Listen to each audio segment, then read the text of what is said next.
Good evening, everyone. Thank you all for joining us today. Before we get started, we're going to ask everyone to stand. Councilmember Spruill will lead us in prayer, and I ask everyone please stand for the pledge.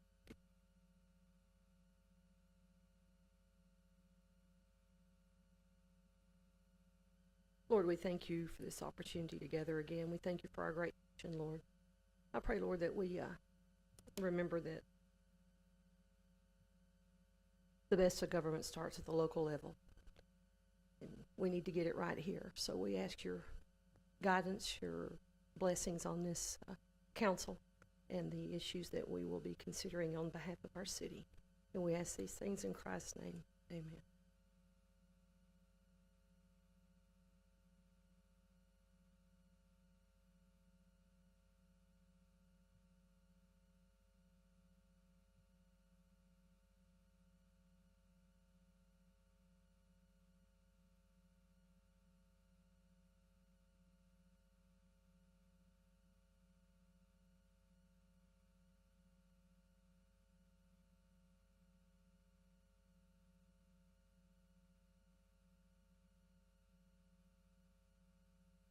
All right, again, thank you all for coming. We'll go ahead and get started on our agenda for today. First item is to consider approval of January 7, 2025, January 8th, 2025, and January 15, 2025 meeting minutes. Council, if we had a chance to review the minutes, floor is open for a motion. I'll make a motion to approve the minutes. I'll second.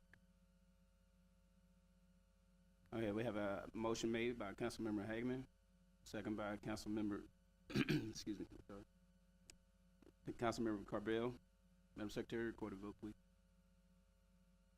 Yes. Aye. Aye. Aye. Aye. Vote is unanimous. We'll go ahead and close that item on the agenda. Our second item on the agenda tonight is the public comments. The City Council welcomes citizens' participation and comments at all council meetings. Citizens' comments are limited to 2 minutes out of respect for everyone's time. The council is not permitted to respond to your comments.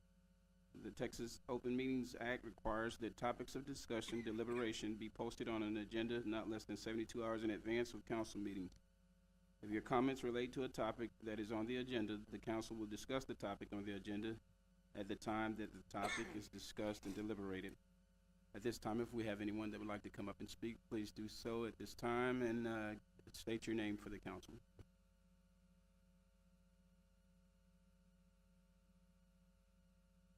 John Anderson. Mayor Craig, Mr. Nyhoff, council members. I just want to get up and say something positive today. I want to thank all of y'all for being here. I mean, all of you put in your time, your service, you work hard, you love the city, you believe in the city, or you wouldn't be here. I think we've gotten a cycle of negativity, and I think that people ought to get up and say, "Hey, we love the city, and we appreciate our leadership, and we appreciate what you guys are doing." And I know we're trying to hire a new city manager and some other city staff, and you know, if they feel some positive energy here, I think it makes all the difference. I mean, nobody wants to come, you know, if they feel like they're just jumping in the frying pan. And so I want people to see how much we love the city, how thankful we are for the people that serve the city, and that we're a city that loves one another and wants growth and wants success, and whoever comes will support you. And so I just want to say thank you and encourage other people to be positive. You know, I think we could get a lot further ahead if everybody came up here and said, "Hey, I got a positive solution to this obstacle that I'm facing," instead of got up here and said, "Hey, this is horrible." Because, you know, if you're focusing on the problem, you're probably not going to solve it. You need to be focusing on how you're going to reach a solution. And so I just want to encourage everybody. Love Mount Pleasant. Live with a little grace. love somebody in our community, I'm thankful for you. Thank you for that comment. We certainly appreciate it. Do we have anyone else at this time?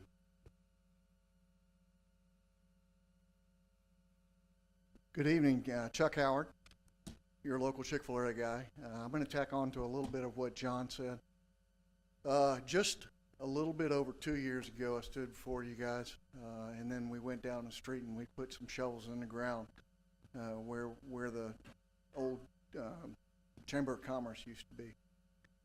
In that succeeding 2 years, we have done a little bit more than $10 million worth of business for Mount Pleasant, for the surrounding area, for I-30 travelers, but mostly for the people of East Texas. So just what John said, I want to tell you, I'm here because I love Mount Pleasant. I'm here because I love this community. I love the people. I love the attitude. My daughter sits there. She runs my restaurant. I want more of her here in Mount Pleasant. I want to see 30-somethings and 40-somethings say, hey, that's where I want to go. It's a place where I want to raise my kids. It's a place that's got good values. It's a place that will show them that the right way to do it is work hard and see the results of what you do. So just like John said to you guys, I'm thankful for every one of you that sit up there. I know you don't get paid anything, and you do a whole lot, and you take a whole lot. So my appreciation to every one of you, including our interim city manager, who is a church mate. I know what you go through. Sometimes you probably look up and say why, but here's what I'll say: look up and say thank you, because you guys are doing good things, and our city is a great city, and we will continue to hopefully draw people like my daughter and her age, and that as we get ready, those of us who have a little bit grayer in our hair and our beard, get ready to go fishing with our grandchildren. As we get ready to do that, we've gotten something to hand off to them. So thank y'all. Appreciate you. Thank you, sir.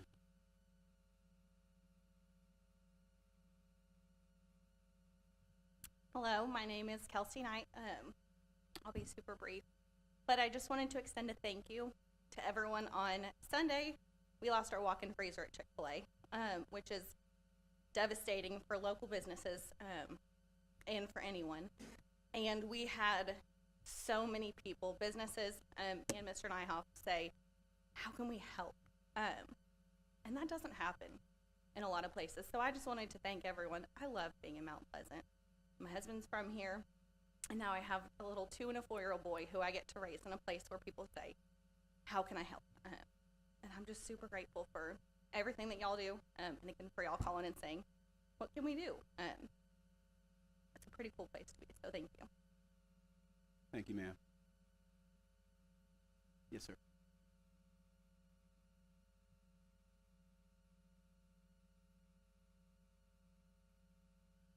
I'd like to resonate that also, because I really do love Mount Pleasant. However, every now and then I get up and I say some pretty controversial things, and so I hope you respect that that is out of love. Good evening, Mayor, City Council members. My name's Steve Bolster. I live at 1497 CR 3240 in Mount Pleasant. I do want to take a moment, though, to express concern regarding the buzz about town regarding an upcoming proposal by the EDC. I can only speak in general terms, but I really hope that it does not involve additional bonds or loans that would burden the city taxpayers. We are already very heavily leveraged. About a year ago, I spoke to you regarding concerns that the city is facing bond rating devaluations. It turns out I was correct. This summer, I also spoke to you regarding that your sales tax forecasts were too optimistic. I was also correct, and the situation is even more dire. In the last quarter, you've had at least a 15% drop in sales tax revenue. The last quarter should have been one of the strongest quarters. My point is that the taxpayers cannot handle any more of a burden with poorly thought out proposals. Sewer and electricity are absolutely paramount. I've heard talk about attracting more heavy industrial, and I think that that is a great idea. But we don't have the infrastructure to support that type of industry yet. We do need to plan for it. It's been a year, and there's been no net new businesses in our business park still. I'm a fan of great growth ideas, but you also have to have the resources and talents. The reality is that the city just does not have any more in reserves. And if there is a slightest misstep, we could be facing bankruptcy or extreme austerity as a very real possibility. I do hope the public has the opportunity for public comment, and I, for one, will volunteer myself and my abilities if y'all want any kind of input into the decisions you're making. I appreciate your time. Thank you. All right, thank you, sir. Do we have anyone else at this time? All right, we'll go ahead and close public comment and move on to item 3. Item 3 is to consider calling a general election for May 3rd, 2025 for the election of the mayor and 2 council members. Ms. Webster? Good evening. This is just so we can call the election that will be held on May 3rd. It is for the mayor, place 1 and place 2. Those are the 2 that are up. And so this is all that is. It's just to call that election. All right, thank you. Council, do we have any questions or comments? Okay, we'll open the floor for a motion on this item. I move that we approve calling a general election on May 3rd, 2025 for the election of mayor and 2 council members. Okay, we have a motion made by Councilmember Carbell, second by Councilmember Redfern. Madam Secretary, record a vote, please. Aye. Aye. Aye. Yes. The vote is unanimous. We'll now close item 3 and move on to item 4. Item 4 is to consider a request from the Titus County Fair Association and CAST to reduce the price of their Civic Center rental fee. Mr. Nile.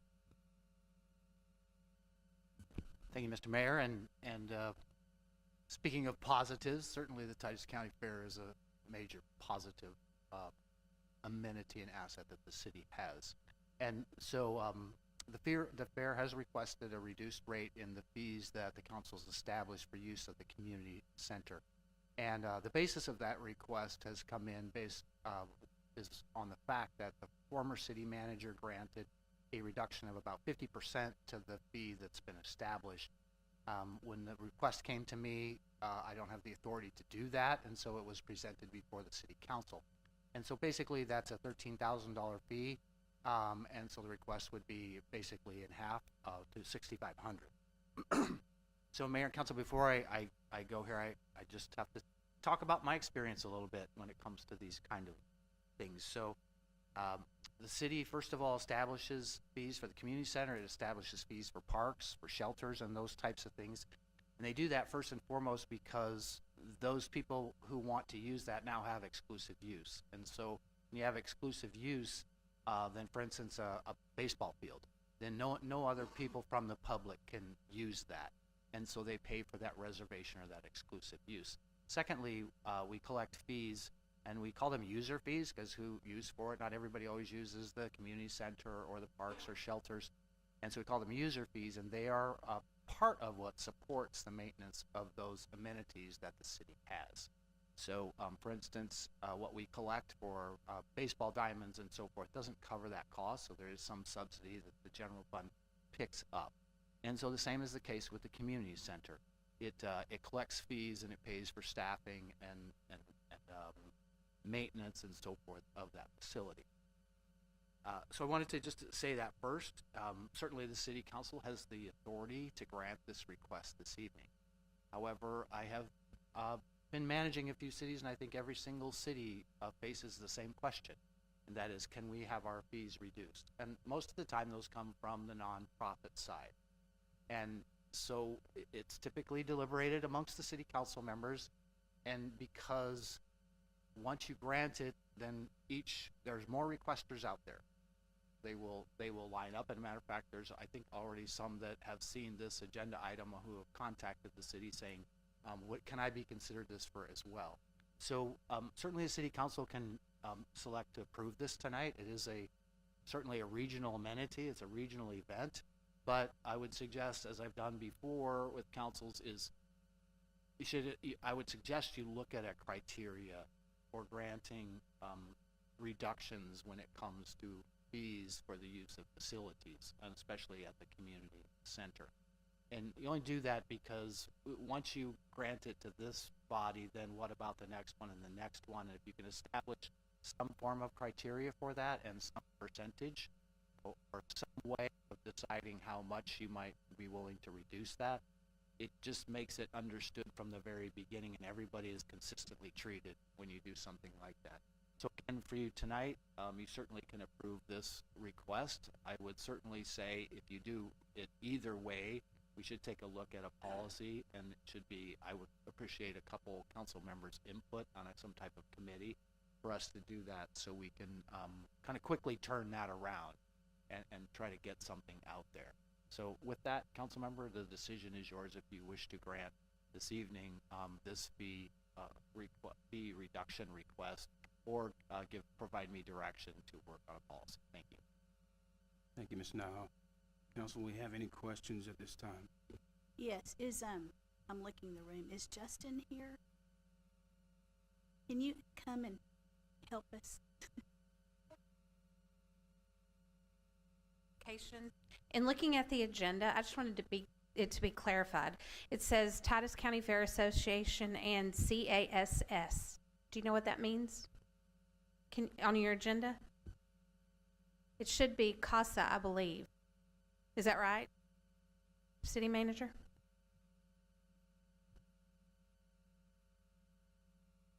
It appears to me that would be correct. Okay, so it's not just one person making a request tonight. It's not just the fair. It's another nonprofit that's a 501c3 also requesting that, according to the agenda.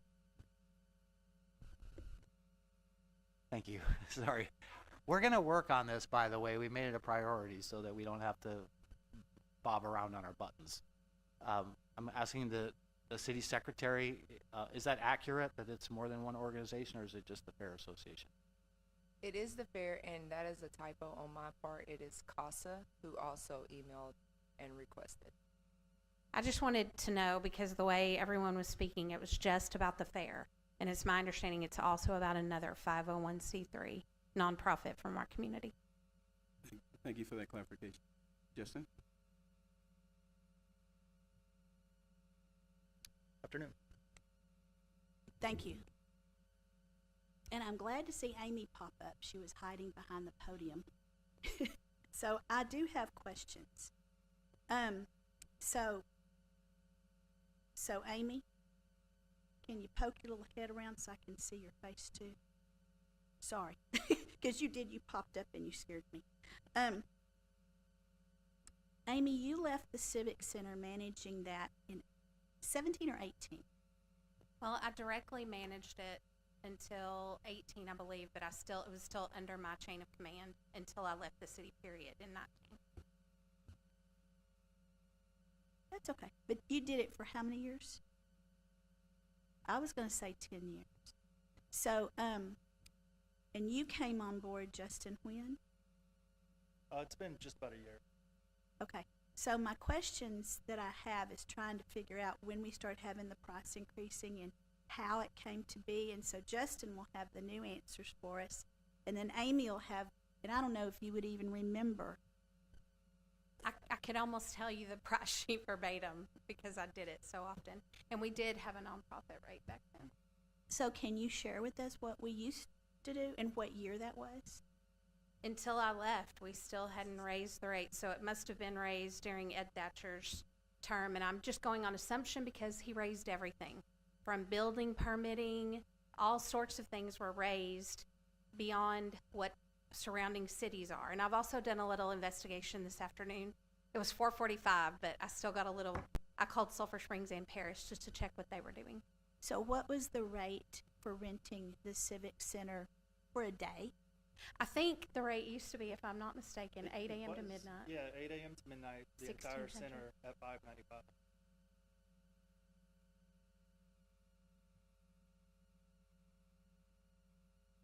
And Justin, what is it now? It's 1,600.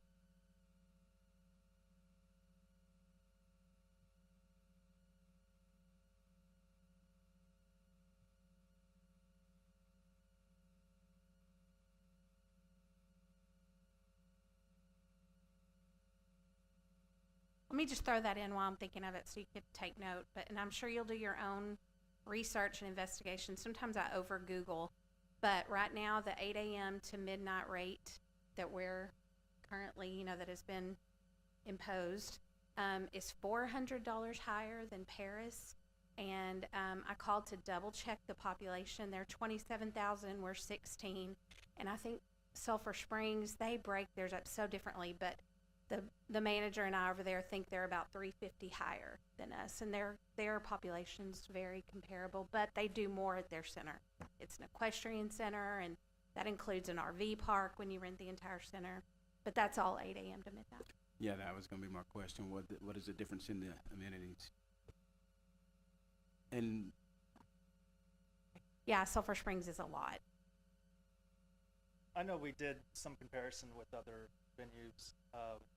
And then other locations, they do charge for tables and chairs, and that's something that's included. And same thing with marquee time. One of the reasons also where they were started talking about upgrading the prices was because we would rent 8 a.m. to midnight at $5.95, and then I think it was the price was just so cheap that people would just rent all day, and then we'd have to have it staffed from 8 a.m. to midnight, and people wouldn't show up until 4 p.m. Just because it's just cheaper to just go ahead and just rent the whole thing, and that included the kitchen. And I know y'all got really good at it. We started narrowing the time they really needed it yeah, and because that, we were trying to. that's what was one of the whole things as far as increasing the prices. Not necessarily, that much, but it was to try to cut back on people, renting the entire day when they only needed, a certain amount of hours. So that was one of the big things, big issues for us. We do have in your package here, if everybody will look at it, you do have a breakdown here for Lone Star, Carthage, Longview, Gilmer, Sulphur Springs, Hopkins County rather, and some others, the Landing here. So we do have some breakdowns here. We just got them. I'm not sure if that's which one you guys are looking at, if it's the 2023, but that was, that was a while back ago, and I think that's when we started doing the price changes. But this also came from, the new price, this also came from the Civic Center board. So there is a board for the Civic Center, and then they all kind of got together, and that's where you got that form, because they were looking at other venues to try to make them comparable. I was gonna ask who's on the board. I'll have to get back with you because I don't know all their names right off.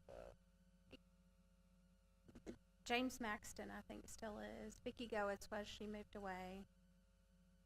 And I think y'all added Ashley Earl. Yeah, in there. Ashley I know is on there. Clint Cooper. Clint Cooper. So they've really lasted a long, some of them have been on the board for quite a while. And that was recommended by the board to the council, correct? Yes, sir.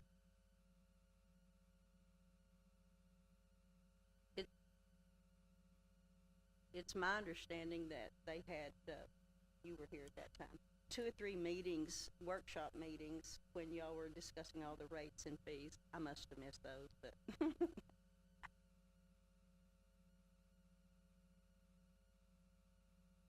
Okay. Council, we have any further questions?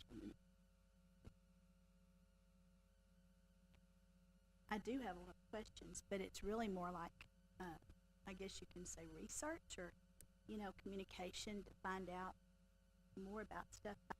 I'm not ready to vote on something tonight. I don't know if y'all are. There was also a lot of things too with the supplies.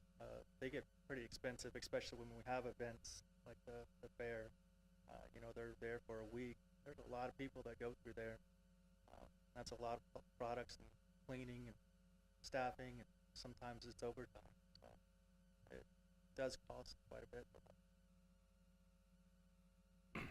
Well, I think we're probably a little high, and but who knows where the fair lies. So I would like to task the city manager and possibly the board, and let's find some middle ground and something that's fair that helps everyone. And I think nonprofits should probably have a lower rate than other people that's not a nonprofit.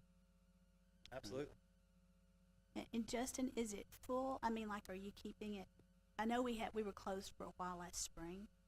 Wasn't it last spring that was closed for some renovations or something? We were going to do the renovations, but I think it was too expensive for the restrooms.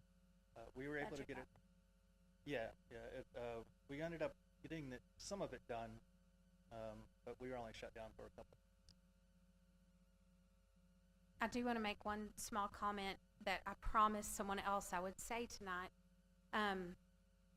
Debbie knows this. There are reports that we'd always done with meticulous records, right down to the room rental per room. I mean, the tiniest room, we would tell you how much it was rented during a month, and we kept those meticulous records. I don't know what monthly reports they're required to keep now, but I had someone tell me that they were driving by, and isn't some money worse? I mean, isn't getting some money for the city better than no money? So if we raise the rate so high that no one can rent it, just something to keep in mind.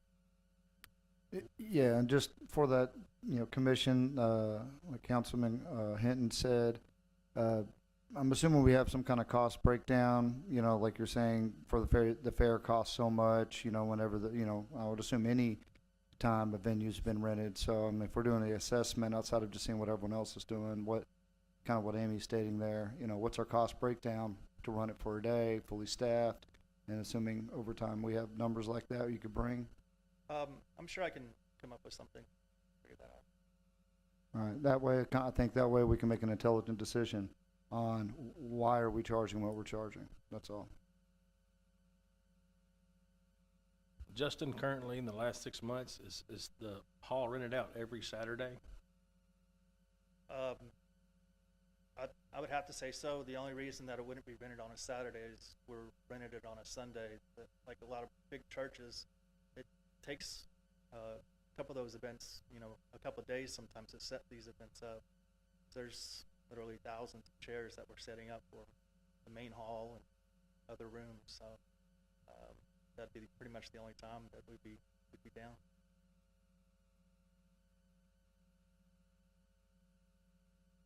It's definitely rented probably 98% of the time on weekends for sure.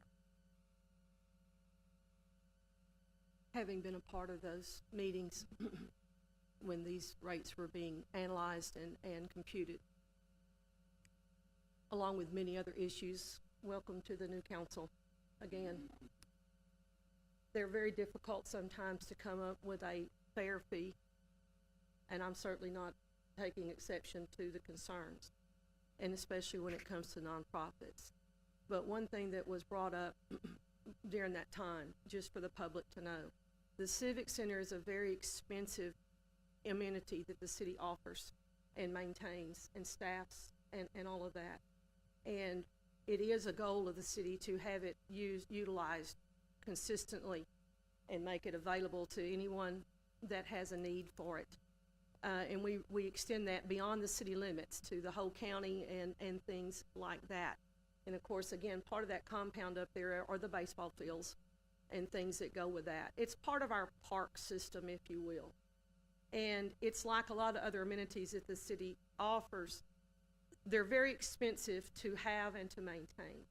And so even with the fees, and I'm not defending the fees, okay? I think they need a review, and I'm glad that the city is gonna take another look But with that said, just to remind everyone, it does, even the fees now are not covering the cost to maintain and staff and take care of the Civic Center. You did bring up a point. There are some other things like tables and chairs that are included, and other cities, I understood at the time, you had to pay additional for that, and sometimes I think they even charge some fees for overtime to help pay the staff. So it is a tough situation.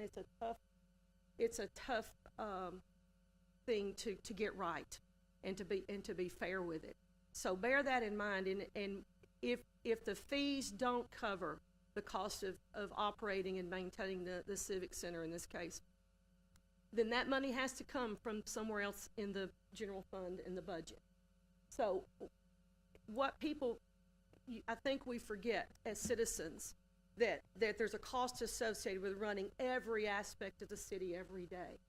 And so if the people that are using the facilities for their events, then if it's not enough in fees to cover it, then the rest of the population that pays taxes is having to subsidize through the tax, through our budget, our general fund budgets. So please bear in mind, everyone that's considering this and listening, and I think everybody loves the Civic Center. I think we have a wonderful Civic Center. It is well utilized. It's a hot spot in Northeast Texas. There are a lot of things that come here, and it does bring revenue in other forms to the city that we do so much to try to produce, get events here so that the people will bring their money and eat Chick-fil-A, and all those things. So please, council, a reevaluate and try to come to association in particular. They do struggle. It's expensive to put the fair, and that organization is a nonprofit, and there's a lot of volunteerism that goes in to produce that event every year for Titus County and Mount Pleasant. However, I have had some feedback from people, and I'm sure they have a need for this, but they too have raised their gate price so much to get a ticket to go into the fair, just to enjoy walking around, even if you don't have the money for the activities for the kids and the rides and the things. A lot of people like to just go enjoy looking at the displays, all the people that bring their arts and their crafts and their judgments, and I used to love to play in the 42 tournament. It's a great time, and so I've also hope if we decide that we need to help them with their fees, I hope that they will also reconsider knocking that gate price down so that anyone that lives here, just like you can go swing on the swings in Dillwood Park, okay? We don't charge for that, okay? So there's a lot to balance here, and again, the council, this mainly a new council, these are one of those tough issues that it's very hard to get it just right, and we do a lot of comparisons, and that's a good starting point. But it ultimately is up to the citizenry here. Are we willing to subsidize parks and activities and buildings on behalf of all that? It's a real balancing act. So again, I'm not taking on it. I just wanted to give a little more information as this scene, and I think the council, anyone that's listening, I think this is an issue that I would appreciate as much input from everybody that's willing to input. Leave them alone, give it away, add it to the tax base, whatever. But just please weigh in on this council, because it's going to be a hard decision, whatever is done up here on this issue. Thank you very much. Thank you. I am noticing on this, we do have a discount for nonprofits, don't we? I mean, according to this sheet, there's a different rate, right? That was the old one. There used to be a nonprofit out of Titus County price. I've got the new prices. Those are the old prices that you see from 2023. But yeah, there was nonprofit versus profit out of county rate. And the previous council, they wanted to kind of do away and just make it the same price for everybody. I think they were doing behind that. Good evening, Council. Garrett Houston, I'm the Public Works Manager. I'm over the Parks and Recreation System as well. So when they raised all the rates, they raised across the board pretty much. Parks, all the rentals for everything parks and facilities, baseball fields, all that got raised. And just when this gets brought up, just know baseball associations, softball associations, they're all going to expect the same. So everyone's going to want a decrease in their rates. It's already been, they talk about it all the time, but I just want to let y'all know that that will be coming too. So maybe keep that in mind. So Garrett, can you get us a price list of all those fees? Yes, ma'am. Also, you mentioned the supplies and stuff for the civic center and whatnot. Is it possible to get a monthly cost of what those are, those items that you need for the civic center to run when we're renting them out? Yeah, I think I can. I could try to get something that's pretty good. Some months are different. You know, obviously when we have the fair or when we have a a Kojak event that's a Church of God in Christ, and they're there the whole week. Sometimes thousands of people. So I can try to give like a estimated. Yeah, I am aware that it's going to be different with each month because it depends on the activity that you get. So, but it just on an average, I don't know if you can go back last year and see just what you had a cost overall, but just give us an average cost of it. But we got to keep in mind also inflation never goes in reverse. So it's just like Garrett was saying about the baseball fields and whatnot. Those rates for these kids to play baseball or soccer, those are steadily going up. So everyone's cost is going up, and we got to realize that when everyone else's cost is going up, supplies go up, and everything else, it's kind of hard. Like Councilmember Sproul was saying, it is a balancing act when you have the cost of events and usage of our civic centers and community center. When those costs are going up, it's kind of it's a hard, very hard balancing act. When everything else everything else around you is going up, it's hard to kind of keep it right there. But we do understand the concerns. Because one of the things that I was worried about is our usage, being able to use it. And like Ms. Hinton said, it's better to get some money than no money at all. So we do have to find a median on, where we're getting the most usage, but at a decent price where it can be used. Just a quick comment. Most of council won't know this, except for maybe Debbie, but Mr. Nyhoff should know. It's my understanding, the way it used to be, was that the Civic Center ran out of hotel and motel funds, so it wasn't taxing to the citizens. Y'all should know that from what y'all went through. That is funded out of a different fund, or at least subsidized with a different fund. It's called the hotel motel tax. Check it out. And as for inflation not going backwards, yes, 99% of the time. But any of you that know me know I'm a huge proponent of education. And MPISD, which is the only ISD within our city limits, actually lowered their tax rate this year. I know Jonathan knows that too, Councilman Hageman. They're very, very proud of that. It made the news, and it was very positive. So it was very, very positive that they had a rollback in their taxes. We held ours, but they rolled theirs back. So yes, inflation happens, but there's a conscientious effort of what's to be made. I went today and took pictures of the plaques. I don't know when the last time you guys were at the Civic Center, but I used to say those days were nerve-wracked me, when I knew council was coming to the Civic Center. But those big plaques have hundreds of names of people that gave their money to build that and give us this. And one of the lines that was on it today when I was there, I'd read it 1,000 times, but I'd forgotten it. They gave that money not just to establish it for their generation, but it says for the next generation. We're here. We're the next generation. So that Civic Center, we don't live in a big city, but that Civic Center is considered the hospitality district from I-30 to where the chamber used to be, which I think it's great that Chick-fil-A is in the hospitality district. I know I go there all the time. Kelsey just helped me the other day. But so is the hospital. They've done a great job. of keeping up the property. I mean, it just looks so great. We just took a lot of pride in that from I-30 to that corner where Chick-fil-A is. So no matter what you think about the rates or how you think it is, we need to keep that up. That's the road people come down. That's the hospitality district of our town. So yes, some things you can't always get your money back, but you've got to put your money in. And that's, I think, one of those places. And that's Right. why I asked for everybody in the community that will weigh in on this. I really appreciate it. This is one of those issues that it's really important. When we did have those workshops, we didn't have a lot of input.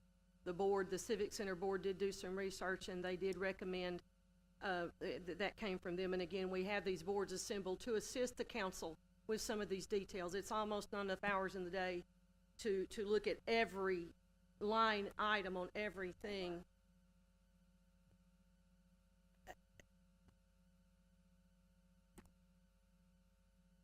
Well, that could be, but there was a lot of effort put into it, and again, it needs to be reevaluated. Again, I didn't say that I was for or against it. I'm just asking the citizens, this is a toughie. It is a balancing act, and so everyone that will weigh in on this, I think it would help the council decide which way they want to try to take that issue going forward. Thank you. Again, I'm Kelsey Knight. First and foremost, I want to say, I understand pricing is hard. It really is. To have the right value proposition of, first of all, are we a discount brand? That's something that I have to ask myself every day when someone says, can I have a free sandwich? Do I want to give everyone a sandwich? Yes. Do my kids need shoes? Also, yes.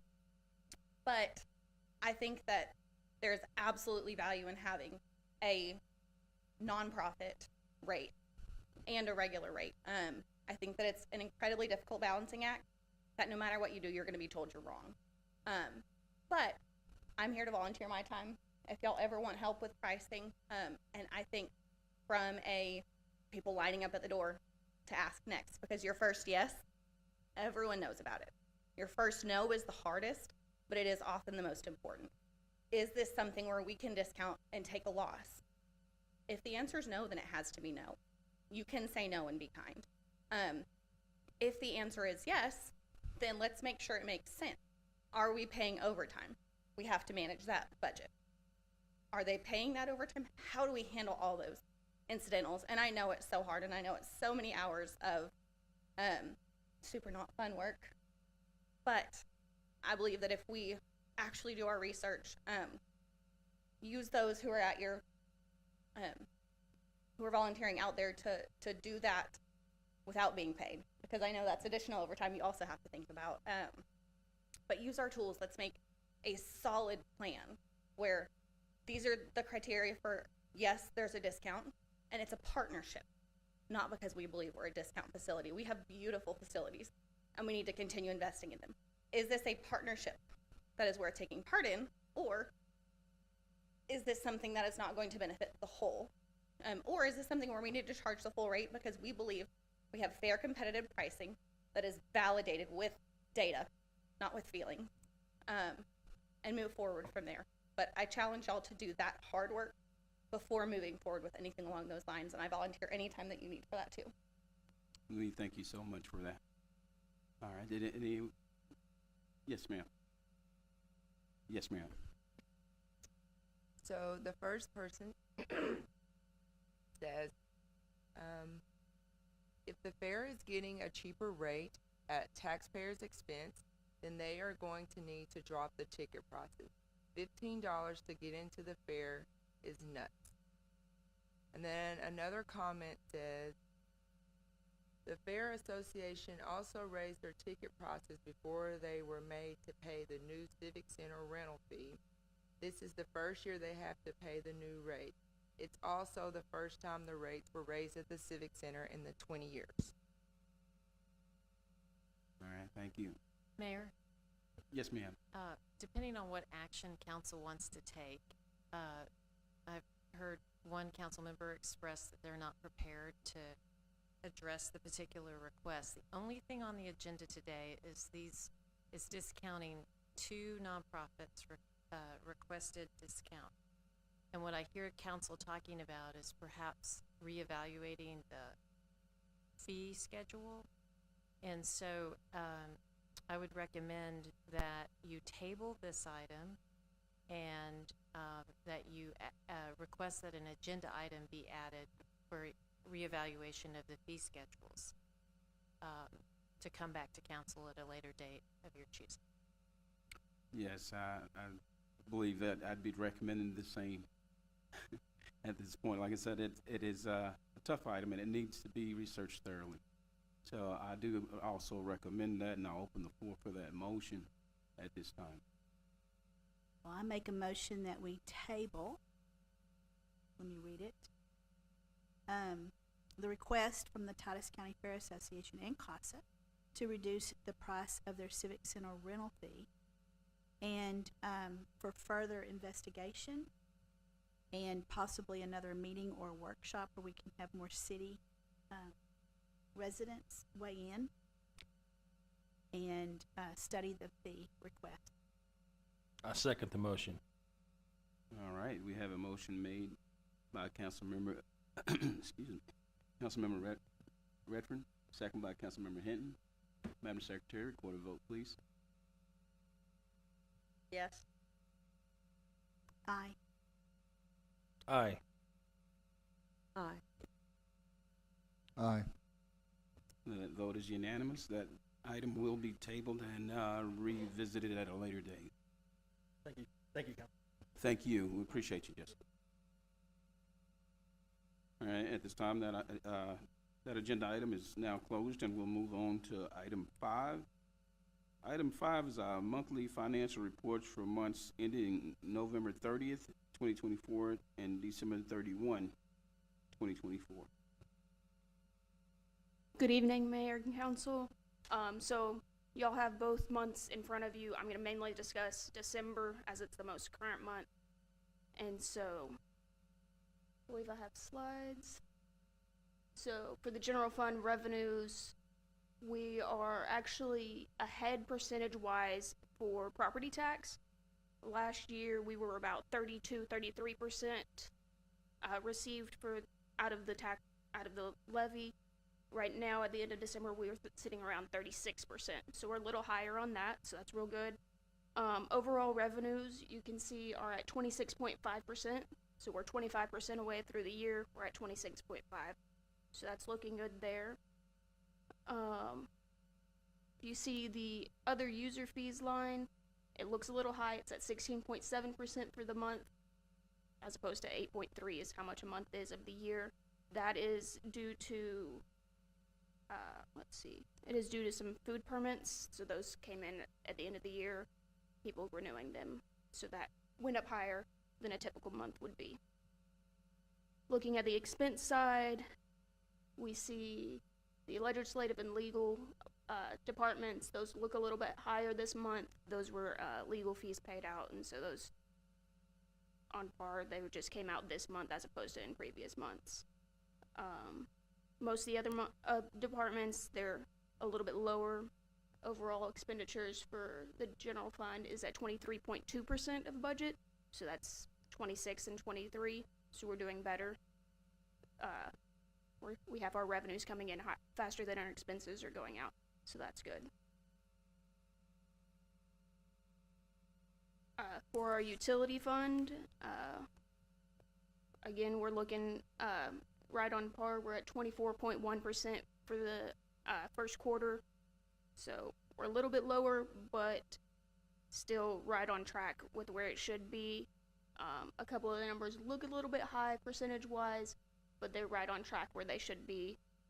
Some of them might just be a timing difference. Someone paid 2 days early, so their January payment hit the books on December 20th or 23rd or whatever, and so it looks like it's higher, but it's not. And then if we look at the expenditures for the utility fund, the first two departments, they're slightly higher than the 8% for the month. Those are payments for IT, and so those are on track for where they should be. All the other departments are looking where they should. And for the fund, we're at 24.2% of budget for the expense on that side.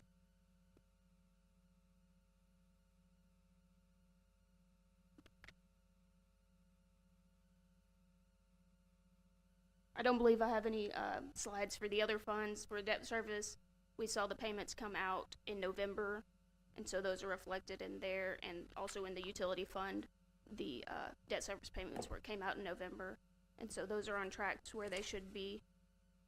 If y'all have any other questions about it. Yeah, Mr. Mayor, Mike, quick, just so we have a couple more slides up.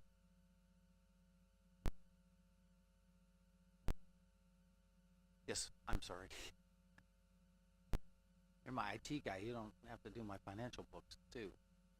So I think it's important, City Council. So I think we went through a couple years where sales tax were projected higher than what came in, and I think that it ended up reducing your reserve, certainly in the general fund, by year end, and we had parentheses at the year end. And so one of the things you made it very clear to me is that we need to do monthly reports. You need to see as an elected body what is happening in your revenues. So I put the sales tax up here because, as one of the members of the community commented, sales tax revenues are down below budgeted, and they're below what they were last year. So for Chick-fil-A and for our positive people, everybody buys in the city limits.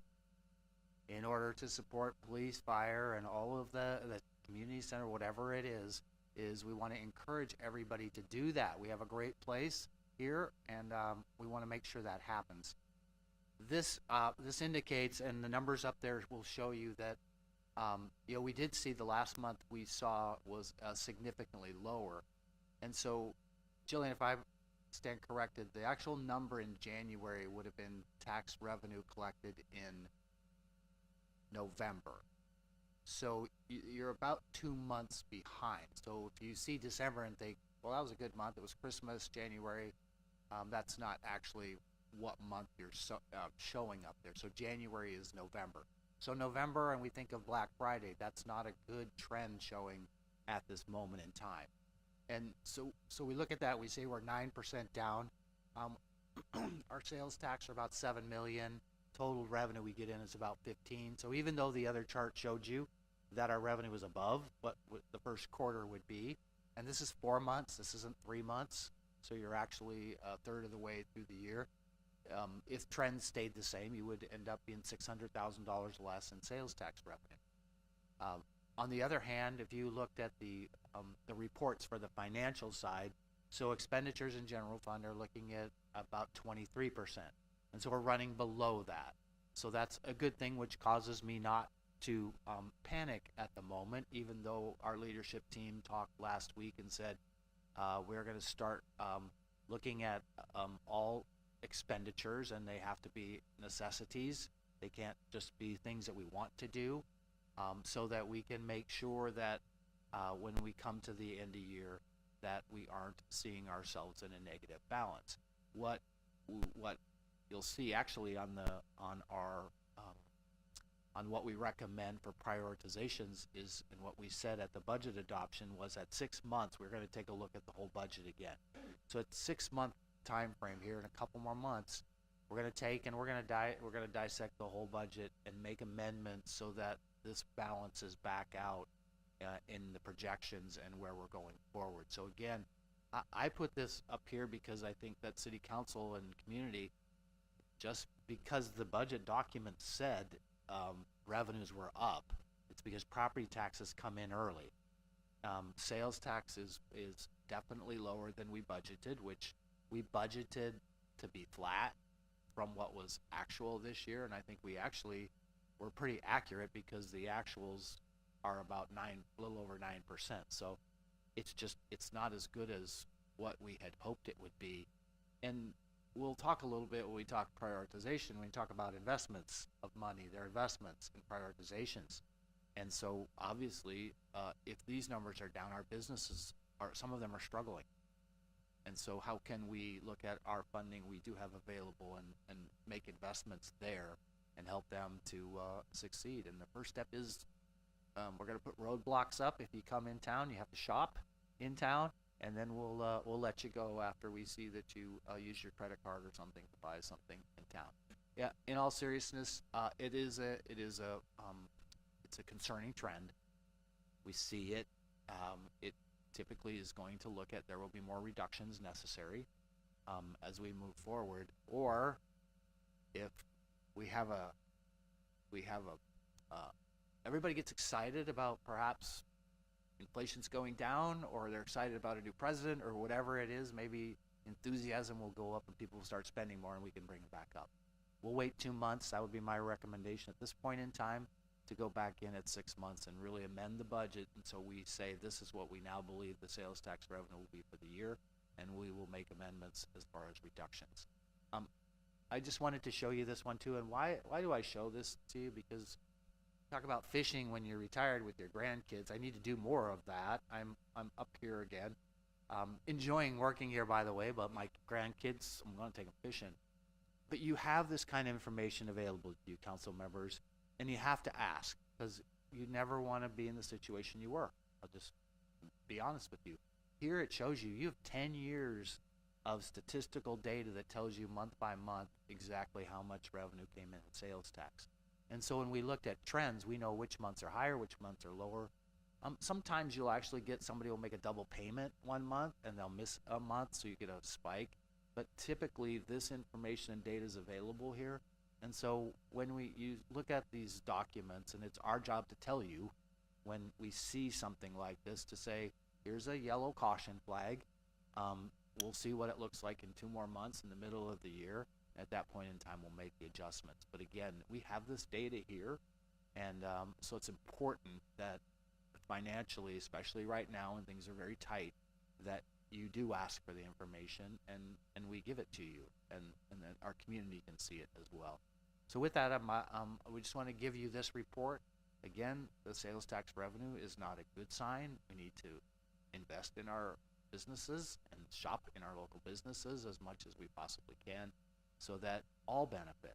I always say is, like, if businesses doesn't do well, neither does the city, and that pays for your police protection, fire protection, your parks, those types of things. And so shop locally if at all possible. Thank you, Mayor. Thank you. Greg, can we get copies of? Absolutely, we'll get them to you. And I'd just like to say, and I'm not really good at handing out compliments, but I appreciate what you've done and the information you're providing. It is absolutely essential, because the taxpayers and those people out there listening, they need to know really the truth, exactly what's going on, where it's coming, where it's going to. Thank you. And I just want to clarify one thing. On those charts, those were just the city's portion of the sales tax. That is not including the EDC portion. All righty. All right, thank you. Do we have any, If you'll notice, on that 10-year sales tax progression, I'm of the opinion, the word is opinion, that we did see a pretty good spike in 22 and 3. I think that was somewhat due to the stimulus checks that were put into the economy after COVID. There was a lot of money, and I'm sure Chick-fil-A probably has some of this data to substantiate that. There was a lot of money spent. And so I think what we're seeing now is probably going to be back more to normal for the city going forward on sales tax. Because without stimulus, there's just not as much money for everyday items and disposable goods. Thank you, Chuck, if you would weigh in on that. Yes, ma'am. First of all, Councilwoman Sproul is 100% correct. The ERC, the PPP play into that. The 22 number, I can tell you from personal income, that is an absolutely correct statement. As an elastic demand item, I can tell you that I pretty much consider myself to be a barometer for business around here, and I'm so thankful, city manager, that you brought up that it is behind, because November was an anomaly. There was some standoffish behavior, 100% in my business, and I talked to several of the downtown folks. I was going to say, Kelly, you know that for sure. So I do see a rebound that I think we'll see this month, because December was a good month for us. January so far has been a good month. We rebounded. I think there was some serious uncertainty in all purchasing in November, maybe because of the elections, maybe because of the economy, all the other things. But like I said, I consider myself to be a barometer, and we have seen a rebound just in the past couple of months. Last thing I'll say is, and I'm not really saying it to anybody, but I'm saying it to everybody. Let's make sure that we're being, yes, accountants, but let's make sure we're being financiers too. Just like Mr. Nyhoff said, we have to invest in our community. We cannot accept. One of the things that Chick-fil-A taught me from the word go is, if you want to be, and back then the average was $3.5 million store. If you want to be a $5 million store, act like a $5 million store. If you want to be a $3.5 million store, budget yourself to $3.5 million.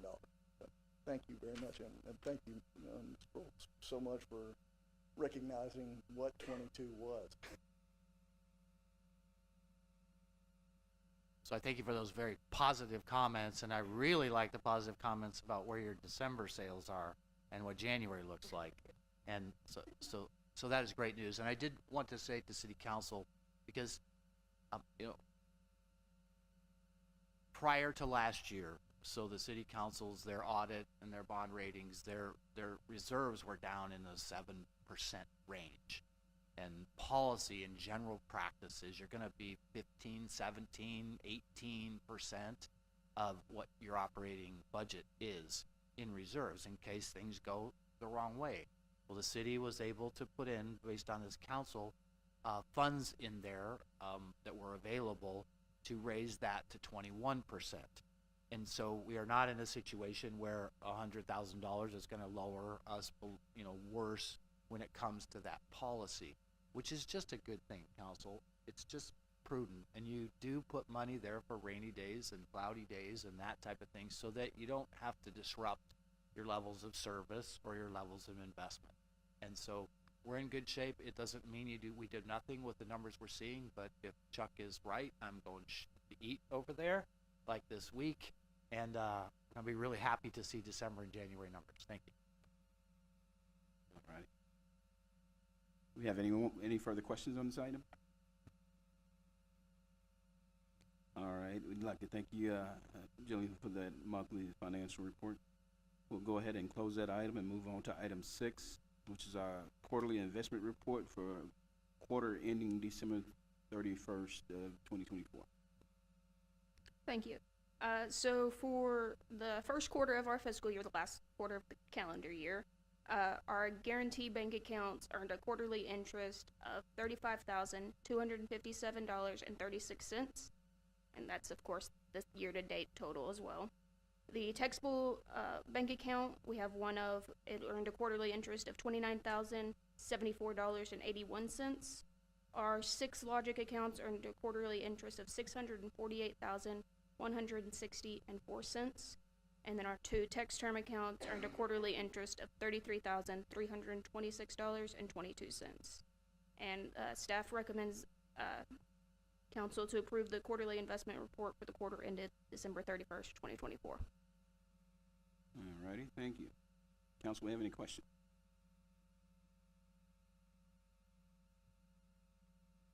All right, we certainly thank you for that report. We'll go ahead and close that item since we don't have any questions on it. We certainly appreciate you. Do we need to make a motion on it? Well, it was just for the report is what I got here. It's just an investment report.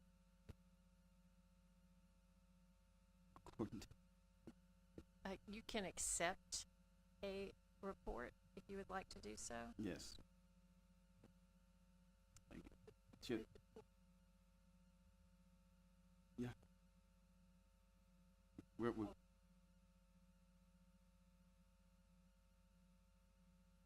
I make a motion, Mayor, that we accept the quarterly investment report for ending December 31st, 2024. I second the motion. all right. We have a motion made by Councilmember Corbell, second by Councilmember Hinton. Madam Secretary, record a vote on it. Aye. Aye. Aye. Yes. Aye. The vote is unanimous. We thank you once again, Jillian.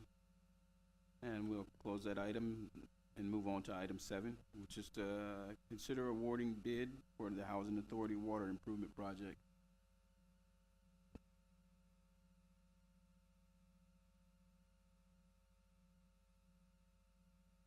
Good evening, Mayor and Council. So this is item number 7, consider awarding bid for the Housing Authority Water Improvement Project. Sealed bids were received for the Housing Authority project on January 7th, 2025.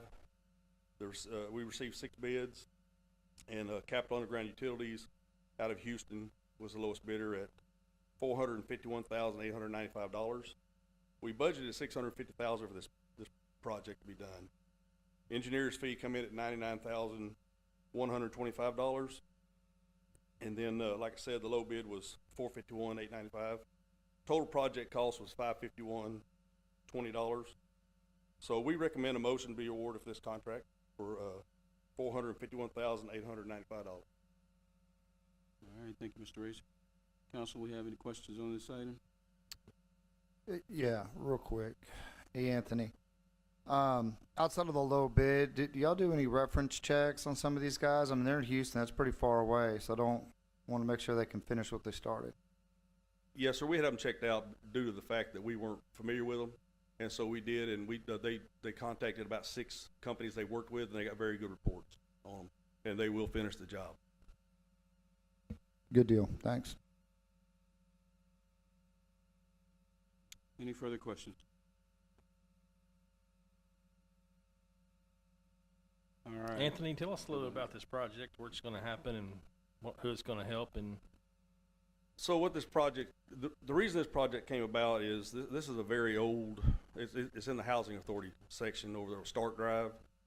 And so what happened was back in about June, I think it was, maybe August of 23, someone called about dirty water in there, and they called TCEQ. So TCEQ came down. That's Texas Commission on Environmental Quality. So they came down and checked that area, and sure enough, they found that the water had some red in it due to the cast iron mains. And so they also checked other parts of our city, and all that passed but that one. And so the recommendation was to replace the pipes. And so this is how that project came about. It's about 3,100 feet of pipe that's going to be replaced. Any further questions?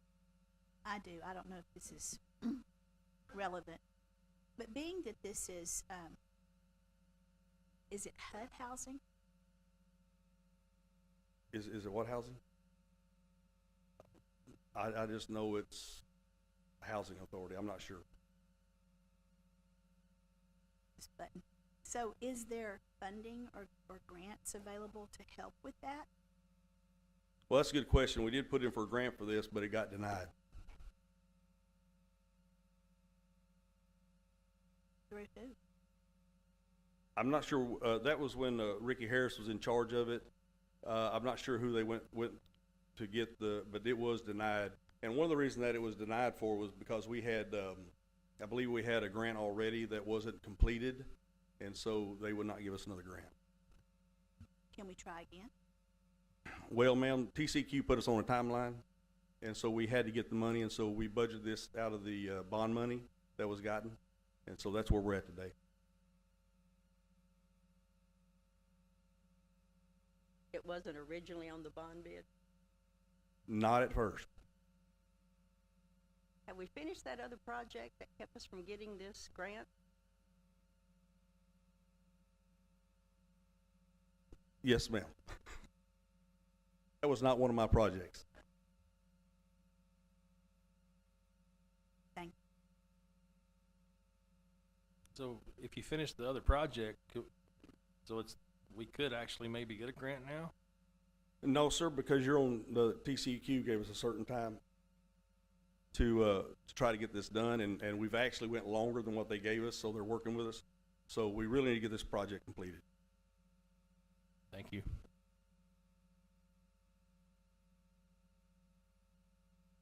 All right.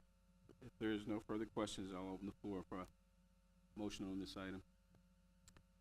Make a motion to consider the award bid for the Housing Authority Water Improvement Project. And with Capital Underground Utilities as the winning bid. I second the motion. All right, I have a motion by Councilmember Hagerman, second by Councilmember Hinton. Madam Secretary, record a vote, please. Aye. Aye. Yes. Aye. Aye. Vote is unanimous. We'll now close that item on the agenda. At this time, we'll be moving to item 8. Item 8 is consider task order number 1 to amend the contract with KSA for the Southside Wastewater Treatment Plant and project update. So Mayor and Council, this is a task order to increase the amount for KSA at the wastewater plant of $184,600. This pay request is to extend the construction administration cost, full-time project representative services from 730 days to 898 days. So field work order 3, 4, 5, and 6 comes out of that money that we've already granted, and I'll show y'all that here in a minute. The increase extended the overall construction administration costs from $240,000 to $300,000. The full-time project representative from $498,500 to $623,100. So this includes time added for the screw pump construction delay, for rain days, and days added for the infield design changes. This amended task order will increase the original task order by 6 months. So the amount that we're requesting is $184,600. The original task order for the MP 160 was $3,880,775. The adjusted task order will be $4,065,375.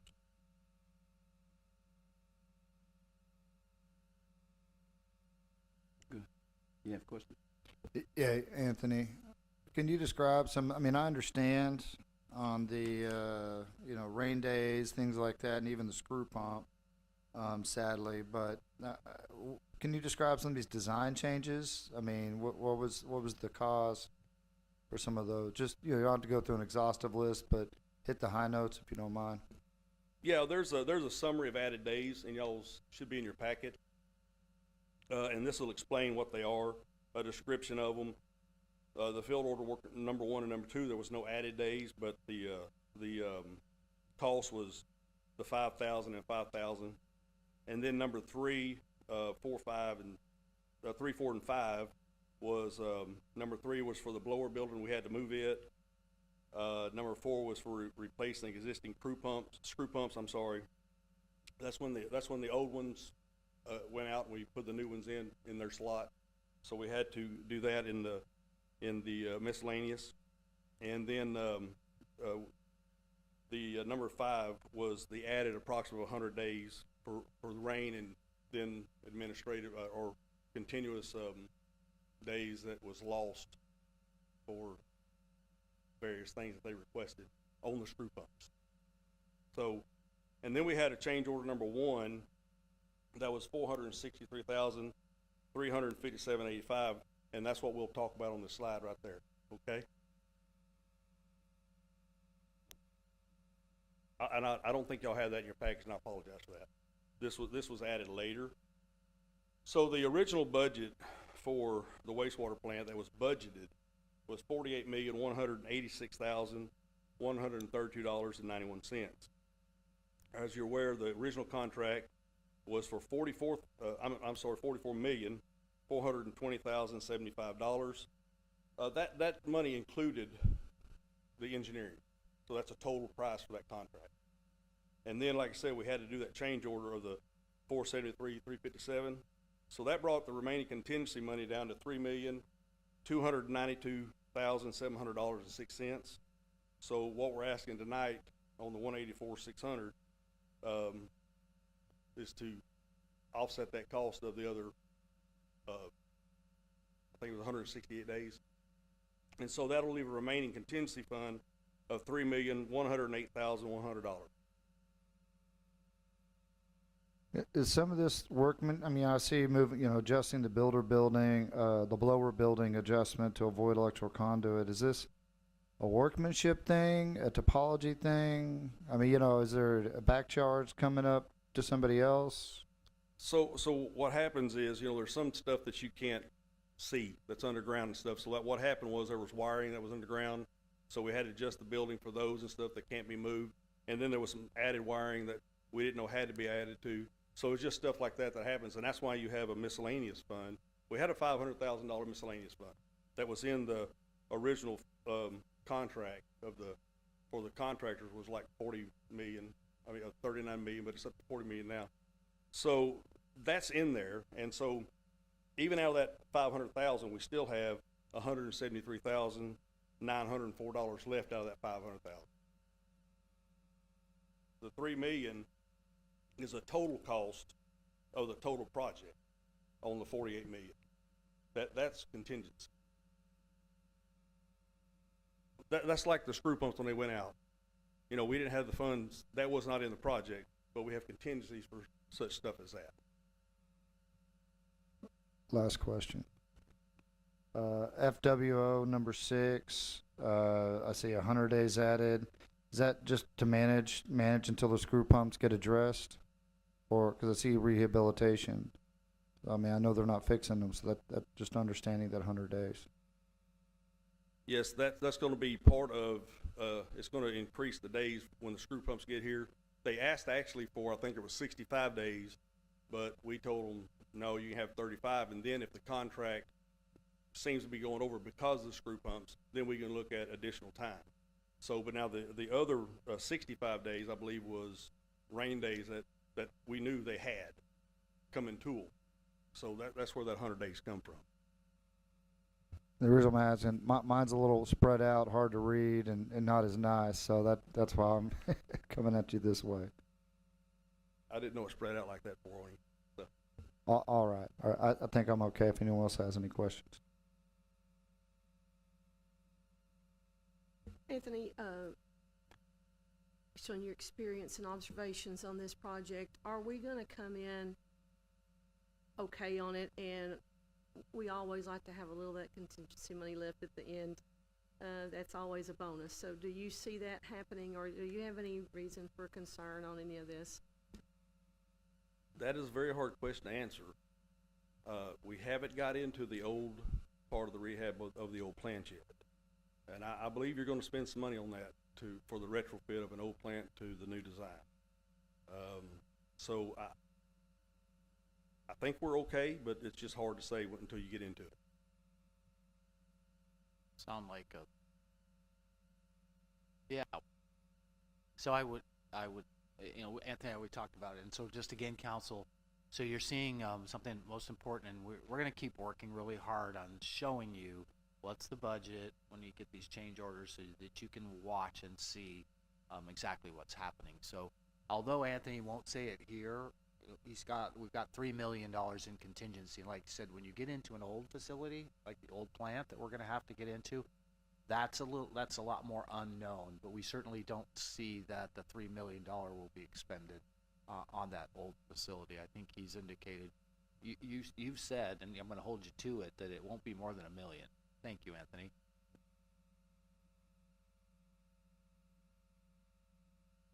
So, Anthony, I have a question. So, just looking at the summary of added days, about 140 days are associated, right, but 140 of the 168 are associated with the screw pumps.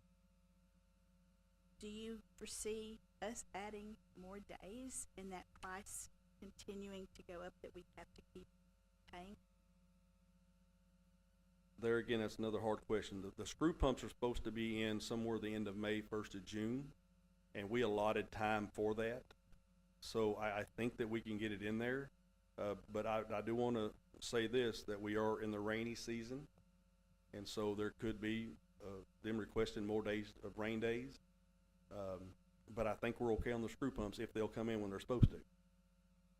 Because I was looking at, the value under this, the FWO number 4, you've got the value of that at 119, and then if you drop on down to the FWO number 6, at the value of 173,418.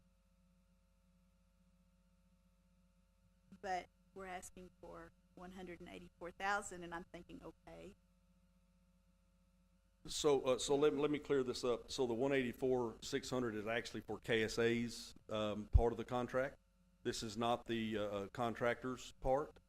So the 119, if y'all remember, was when the screw pumps first went out. And that's when we had to kind of do an emergency request for the contractors to take out the old ones and put in the new ones. That was that 120,000, let's just say, rounded off. The 173 was then the additional rain days, and then the additional days that they requested for that, the offset that they've been delayed on because of the screw pump being off. Even though we gave them 40 days, they wanted, I think I was right, I think it was another 65 days, and Mr. Nahoff told them they could have 35. And then if something happened, we have to do more days, we can. But we'll come to you guys on that. You are staying on top of this project. Yes, ma'am. I do recommend this. All right, council, any further questions? All right, I'll open the floor for a motion on this item. Make a motion for a vote. Task Order 1 to amend the contract with KSA for the south side of wastewater treatment plant.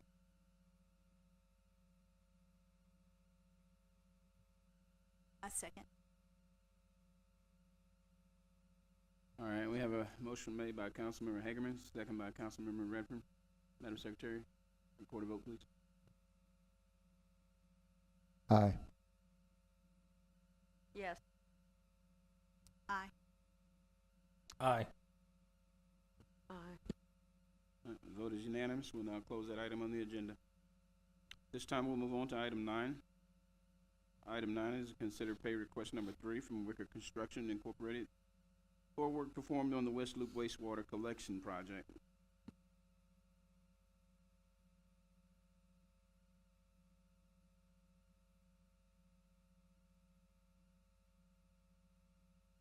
Sorry about that.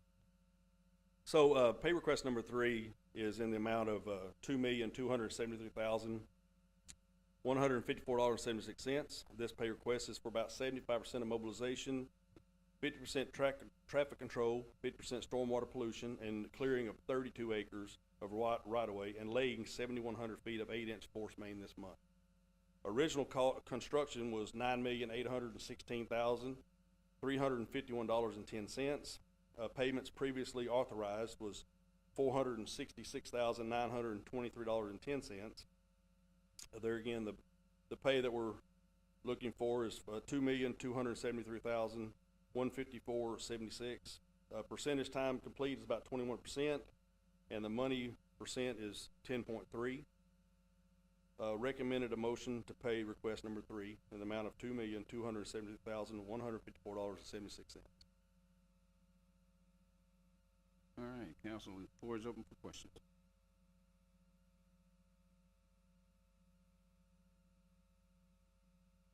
And then while they're looking, I imagine some people have seen the pipelines piled up around the city. That's this project. Yes, sir. This is going to be the sewer project that's going from the north, from Mr. Anderson's property, going all the way back to the wastewater plant. And we've been laying pipe down along 271 bypass and pre. All right, thank you. Council, we have questions?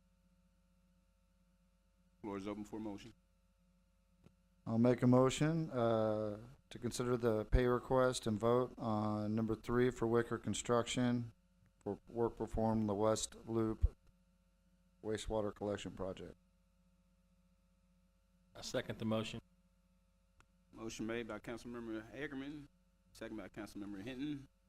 Madam Secretary, record a vote, please. Yes. Aye. Aye. Aye. Aye. The vote is unanimous. We'll now close item 9 on the agenda. Next item, item 10. Consider pay request number 20 from Heritage Construction LLC for work performed at the Southside Wastewater Treatment Plant. Mayor and Council, pay request number 20 is an amount of $1,155,424.24.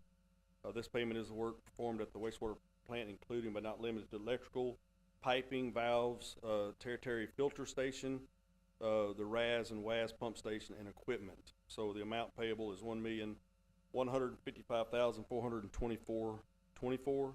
Original construction was $40,549,300. Total adjusted to the contract is $41,012,657.85. Completed contract cost to date is $27,953,345.13. Percentage time complete is about 80%, and percent money is about 58%. So I recommend a motion to pay request number 20 in the amount of $1,155,424.24. All right, council, floor is open for questioning.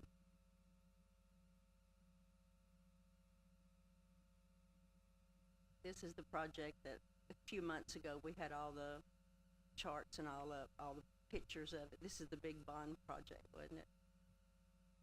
Yes, ma'am, out there at the wastewater plant. Yes, ma'am.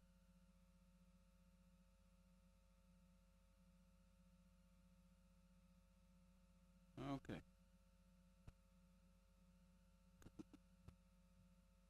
That's the number they gave me. We're getting close. I mean, we're down to the little things now where you're adding this and that and what have you.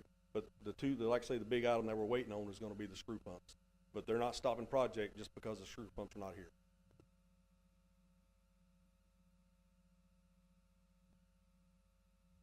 Any further questions? Ms. Cartwheel, did you have anything? Okay. I do have one quick question. You might have answered this previously. So where we've got the original construction at $40,500,000, and then you've got the total adjusted contract at 41. I did had to look on my phone. It's about a difference of 463. Have we gone over that somewhere? Yeah, that was at 473. The change order number 6, I believe it is, or number 1, the change order number 1. That was that cost.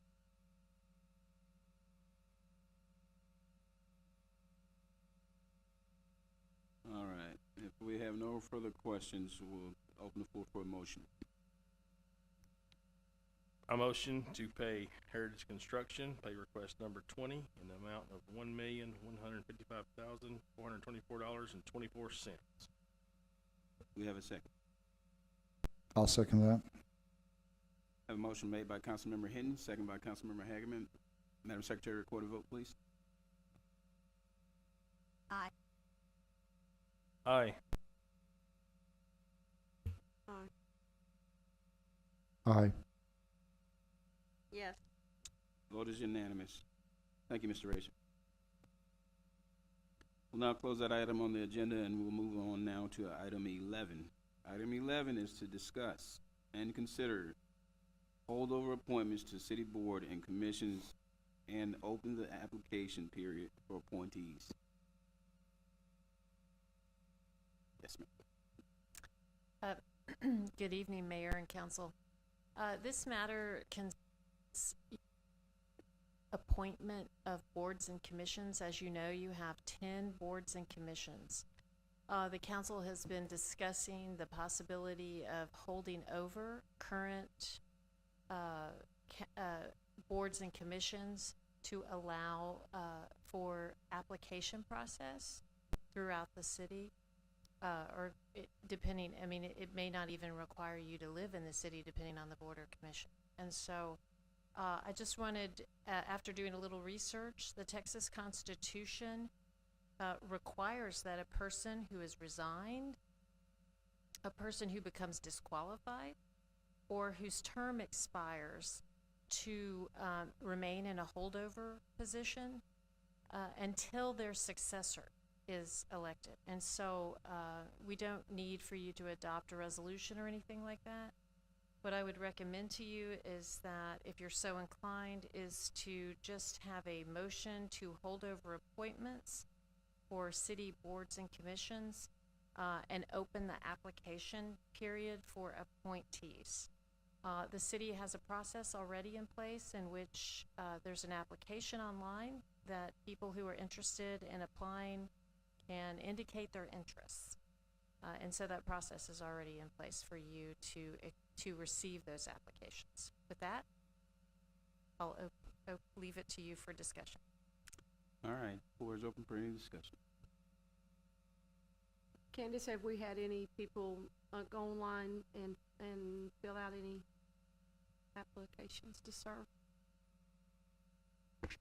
No, ma'am. I have 2 that were turned in, and that was for people that were trying to get off the board for their own personal reason, and so I have those 2. Well, I'll just say it's a good opportunity for all those paying attention in the room. If you want to get involved in something in the city and meet those requirements, please apply. We'll also to extend that to those online.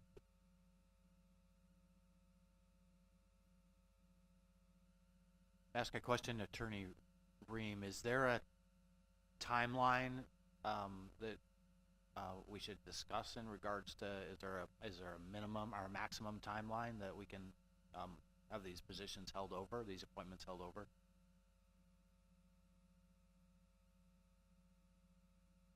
It's really a matter of more, I think, of the application. Like if you would like to encourage applications by a certain date so you could sort of start the processing of those applications, I would be more focused on that than I would of the holdover piece. The holdover is until their successor is appointed and qualified. All right. And just to be clear, that's even, as I say, even if you lose your qualifications or something like that, you're still in a holdover position. And so that's recognized and required under the Constitution. Thank you, ma'am. Council, we have any further discussion? I don't know if we should say this or not. I'm gonna look at Lee. But, and the rest of the council, but being new on the council and as we stepped in, we thought we knew what we were all facing back in May when 4 of us got elected and then Debbie got elected. But I think we all found that it was not as easy as we thought that it was going to be, and that things popped up that diverted our attentions from things that we were working on. And one of the things that I think we were wanting to work on, and Greg might be going over this later, is to look at policies to make sure that all the boards are working together. So we want to make sure that we are thorough and that we have really thought about our boards, because our boards are very, very important to us. So anyway, that's just my perspective on this, and I think the other council people also think that way too. So people are wondering, why are you doing it? Well, we want to make sure that everybody's 100% on board going forward, and that we enjoy the positive influence, and that we are wanting people that want to serve. So I think that's important.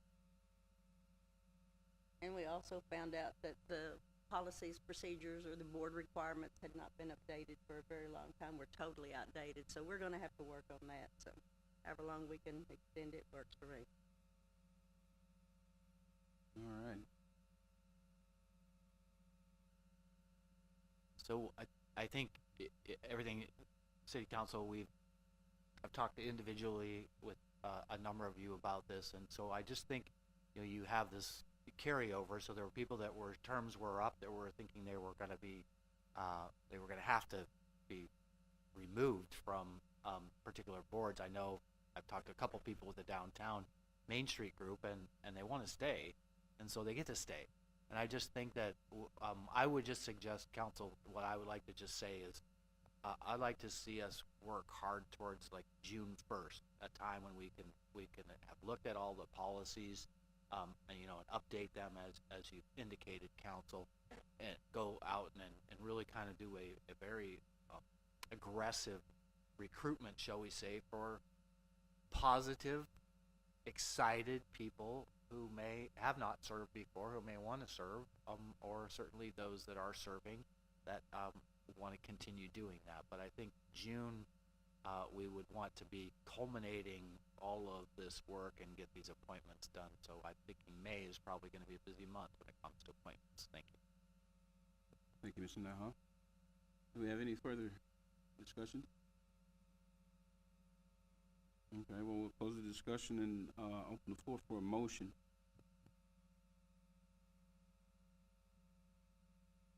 I make a motion to hold over appointments to the city board and commissions and open the application period for appointees.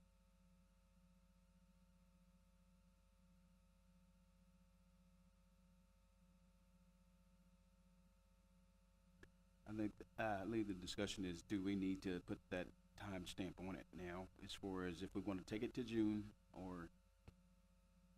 The only concern I think about June is that you do have an election coming up, and so you possibly have some transition in there that may make that difficult. So I guess maybe either in May or a little bit later.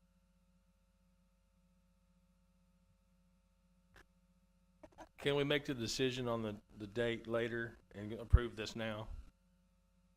Absolutely, and there may be, and the reason I didn't actually put one here is just because there may be some things that you can process more quickly than others, and some boards and commissions.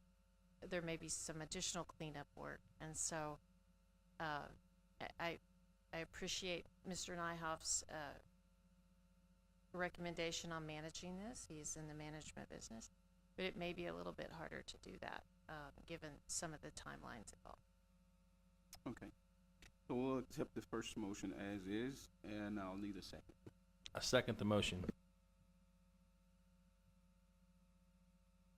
All right, we had a motion made by Councilmember Corbell. No, that was Redford. Okay, Councilmember Redford. I apologize for that. I wasn't sure where it came from. We have a second by Councilmember Hinton. And Madam Secretary, report a vote, please.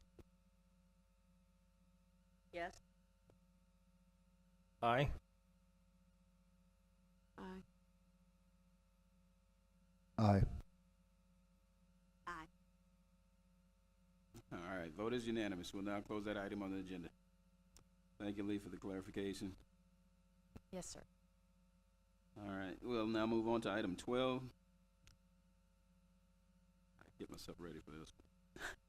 All right, item 12 is to hold a public hearing and consider a request from CAPS Properties Ltd. for approval of a zoning change from a future development district of 134.3 acres of Deer Park development to a single-family one residential district on 32.58 acres on a portion of tract 3902 in the John H. Orr survey, abstract number 423, including Deer Park Estates, Block A, and to a single-family, two residential district on 101.7 acres, comprising the remainder of tract 3902 and tracts 3903 and 3907 of the John Orr survey of North Jefferson Avenue, east and south of Deer Park Lane. Good evening, Mr. Mayor and Council. I apologize for that very large mouthful, but it is a very big project with 134 acres. That is what was annexed back in 2022. You may recognize the first part as the single-family one portion that came forth in the summer. The developer has since decided he wants to develop the entire thing, and it was not zoned. So there's 100 additional acres, and they're prepared to bring forward a preliminary plat on that. And just as a reminder, the sewer extension, the water, that was an original county subdivision. This kind of orients you to the site. The area map with the stars shows where it is. And you may recognize the map on the right, the case map, but you'll notice that there's a single family 2 portion that's been added. That is the balance of that subdivision with the single family 1, and which also incorporates those original county lots. Now, just to kind of go over some of the details, because it is complicated and it is a change.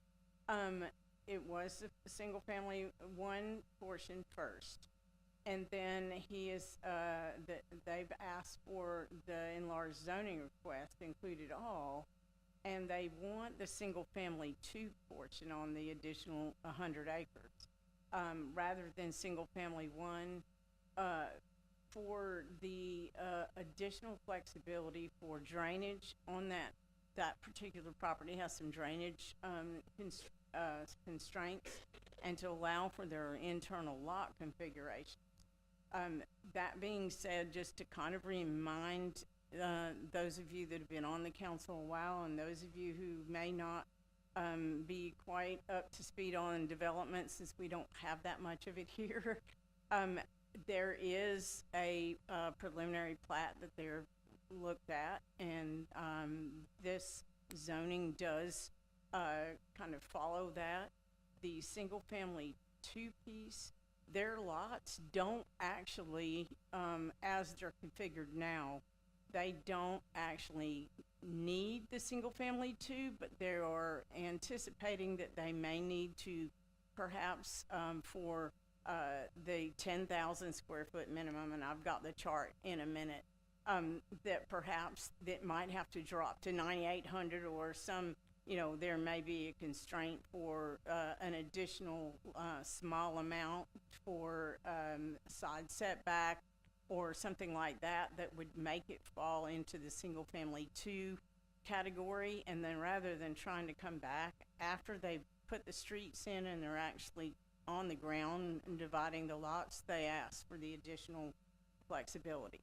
That being said, the zoning is in place, so the fact that the developer is giving that kind of advance notice of what they intend, this zoning does kind of govern what happens with that property, whether the preliminary plat goes forward or another buyer comes along. Just wanted to remind you of that. So here is the aerial map, and you can kind of see where we're talking about, and there are a couple of streets already in. And this is the zoning map for the area. Currently, the purple area, the light purple area is the whole thing, and then you can see where the single family 1 is and the single family 2. The single family 2 is directly across the road from existing single family 2 that was rezoned for junction. Basically, that allows for the single family 2 to be considered on this property because they're next to each other. It's not considered spot zoning. All of the green area is future development. It hasn't been zoned yet on that side of the road. A lot of it is the mining property. So here is a discussion of the minimum standards. So single family 1 from our code, it requires a 10,000 square foot area for the lot. That is roughly a 1/4 acre lots. The minimum dimensions are 70 by 100, and what that means is either 70 or 100, because it has to have 10,000 square feet. Sometimes people get confused because 100 times 70 isn't 10,000. And then you'll see the setbacks, 25 front, 25 rear, and the only difference between the setbacks in those 2 zones are the 2 feet on the side for the interior side. Single family 2 is a 7,000 square foot lot area, which I will point out in many jurisdictions is considered kind of a larger subdivision lot. Here we have it as our smaller one because we do not have a third, with a minimum dimension again of 50 or 100. So if you went to 50, then your length would be a lot more, because it would have to fall into the 7,000 square foot or larger. So you'll see the setbacks are listed with 5 feet side interior. So we have a comprehensive plan that talks about what the generalized area should be when it was brought forward a couple of years ago. And you will see that it is yellow in that entire thing, which is community residential. It was all yellow when Junction came forward, and the comp plan was amended when the Junction subdivision was zoned. So you'll now see the orange area for that single family 2. That is compact residential, which is the more dense single family that we have. So an amendment to the future land use plan would be required if you went forward on the single family 2 zone portion, simply to keep up with the fact that we need a map to be current. Just kind of want to remind you of that. And here are some of the place type descriptions from the comp plan. Of course, it's available online. This is just 2 pages, but you'll see that it talks about 1/4 acre to 2 acres is what they consider to be a community residential, which was that entire area. And then compact residential says smaller than 1/4 acre. And I just wanted to remind you that it's 7,000 square feet is the minimum for single family 2, which in many jurisdictions is considered a large residential subdivision rather than a small one. They usually go down to 5,000 or 4,000. We are missing that. And to kind of drive that point home, this is our entire future land use plan from the comp plan, and it has the colors on it. And I just wanted to kind of go over some points. Number one, we do need housing options in our city. I think everybody can agree on that. The 1/4 acre minimums are shown in yellow, including the subdivision we just looked at. Single family 2 area, or the compact residential, is the orange. There's very little of it in the city that hasn't either been developed or isn't in a floodplain further south. And so there's really no single family 2 smaller lot areas in the city, and I'm not sure if that came up during the process or not. And of course, I mentioned the fact that the smaller lots is often found in a lot of cities our size. Utilities are available to the subdivision, and then there's sewer extensions that are underway for that and Junction that were planned at the time that the property was annexed, is my understanding.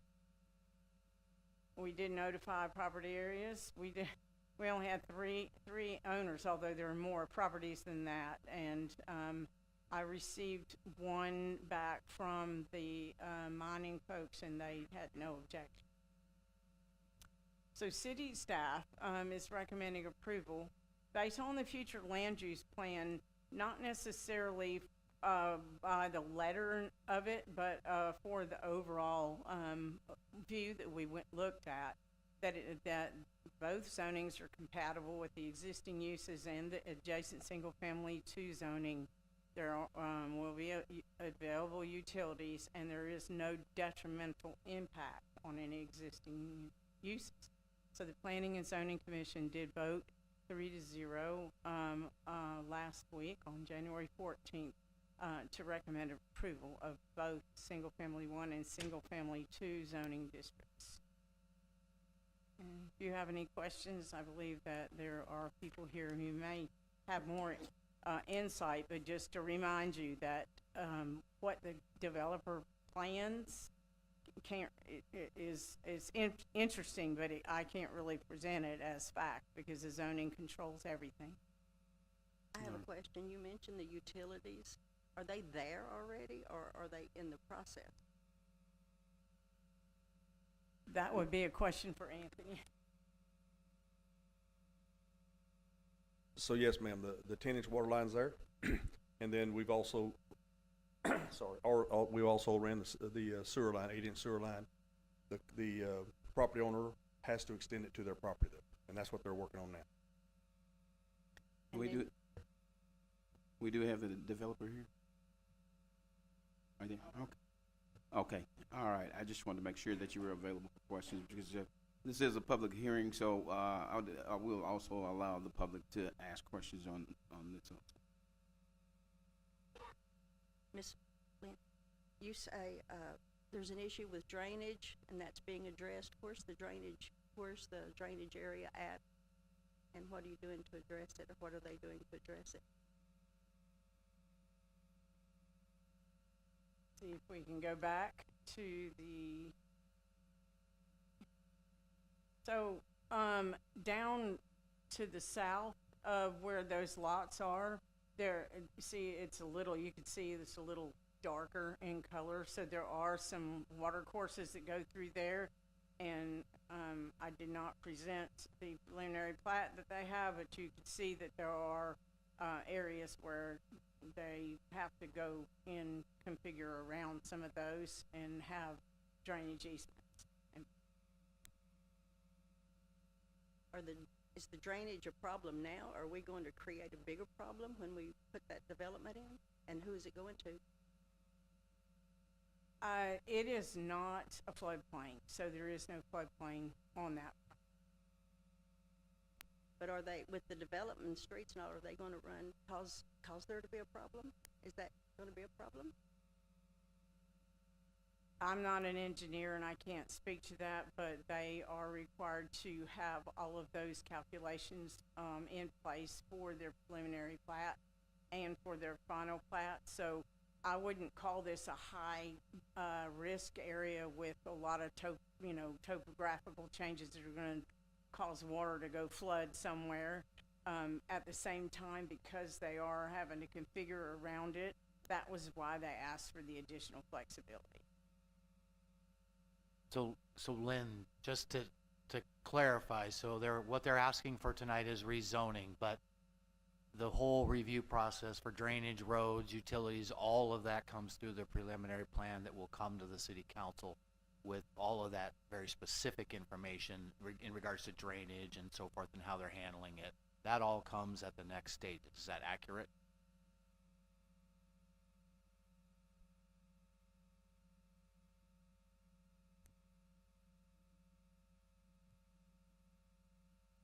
Ms. Lynn. There. That property, is that currently, again, because you can't consider it, right now, but this was for contingency just in case that they ran into trouble.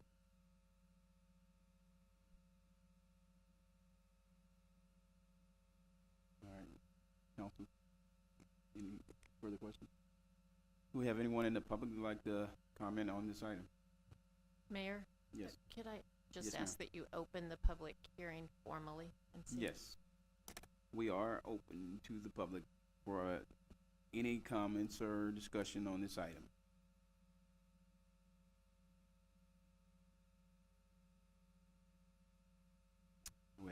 Do you have anyone online? Okay. We have no one in the audience that would like to speak on this item. All right, we'll go ahead and close the public, I'm sorry, the public hearing at this time. And, do you have something? Okay. Okay, so we close the public hearing at this time. We'll go ahead and, entertain a motion on the item. I'll make an attempt, but I'm not gonna read as long. This is too long. I make a motion to vote on the consideration for the CAPS property zoning change from SF1 to SF2 on abstract number 2 or number 42-3, including Deer Park Estates, Block A, remainder of the track of 3902, tracks 3903, 3907 of the John Orr Survey, abstract 23 or 423. And track 62, 64 of the William Porter Survey number 437, located generally north of North Jefferson Avenue, east and south of Deer Park Lane. You have a second? Good job. And I second the motion. All right, thank you. We have a motion made by Councilmember Hagerman, second by Councilmember Hinton. Madam Secretary, record the vote, please. And Oh. Mr. Mayor, if I Yeah. may add one thing, this actually in Texas, zoning changes require an ordinance. And I think that you have an ordinance up there before you, but, the change the motion that's been made would include, the approval of an ordinance.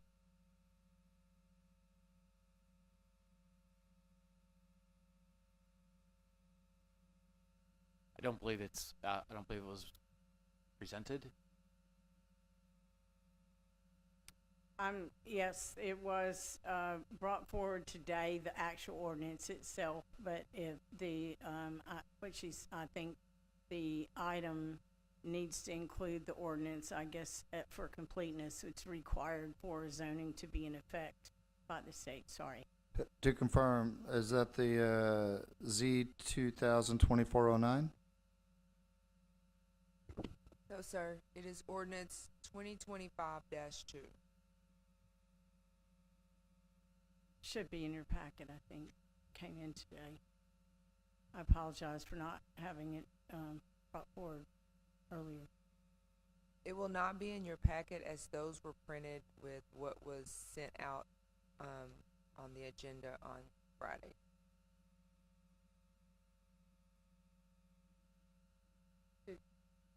Do they have a copy? I did not bring any with me. I sent it to you. City Attorney, we do not have the ordinance up here with us at this time. Can we hold for a minute and just get it printed out and then come back? Yes, yes. And then I know there's a second one. Does that ordinance that she's getting, do we need that for the second item that's being presented? I think her point was if the motion could just mention that there's the ordinance that is in effect, I believe. I don't want to speak for the attorney, but I think that's what she meant. It's clear for Ms. Lee. Yes, that's right. We need to refer in the motion to the ordinance that's being adopted by council.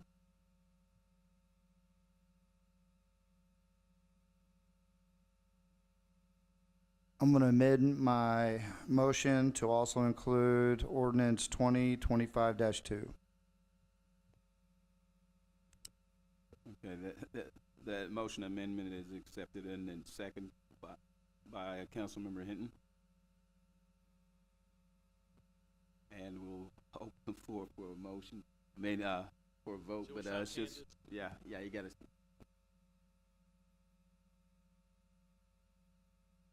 I certainly apologize, public.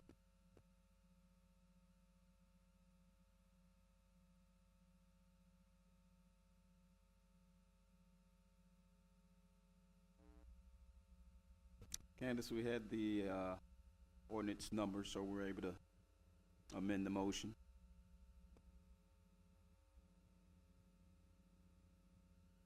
And Mayor, just to be clear, the content is all the same, right? So that's what's included in the ordinance. Right.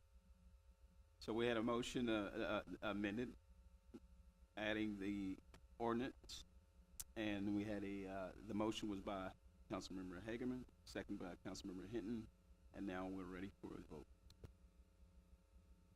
Yes. Aye. Aye. Aye. Finally, aye. All righty. The vote is unanimous, and we'll go ahead and close that item on the agenda.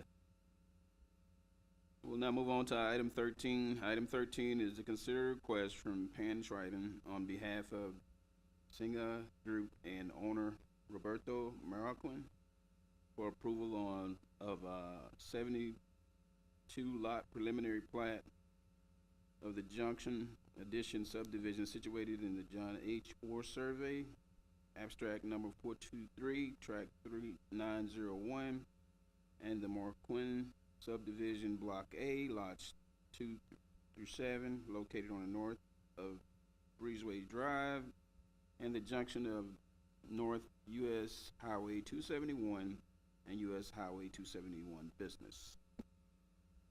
It's a little better, sorry. It too is complicated.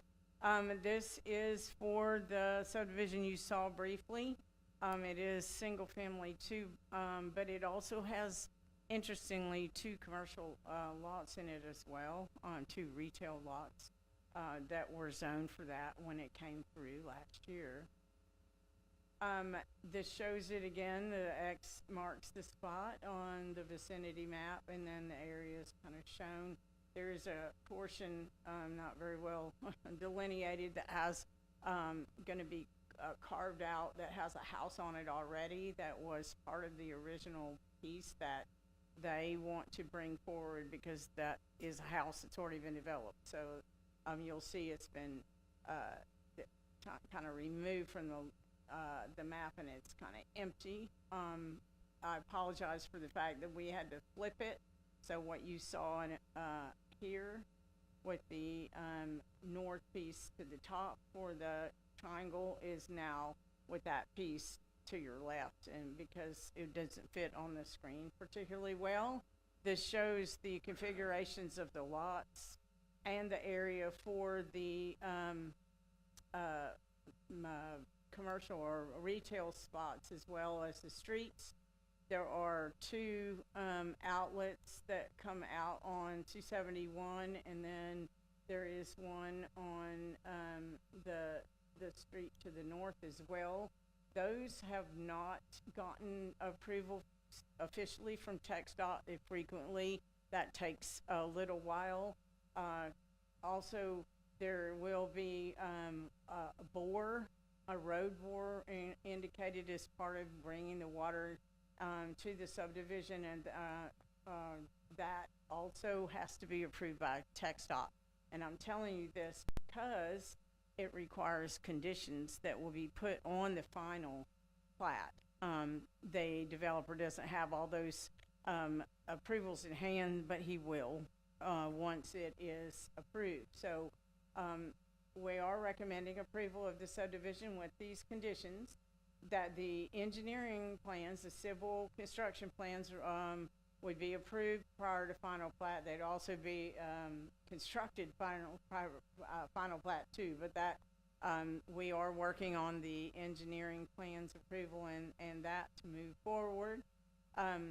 There is a requirement for sidewalks in the city on both sides of internal streets, and so to keep things from being really messy on the plats, we don't have those shown, but it can be a stumbling block to development later on when people buy lots and they don't realize they need to put a sidewalk across the front of their property. So we're requiring a sidewalk plat note that will be added, that 5-foot sidewalks are required on internal streets.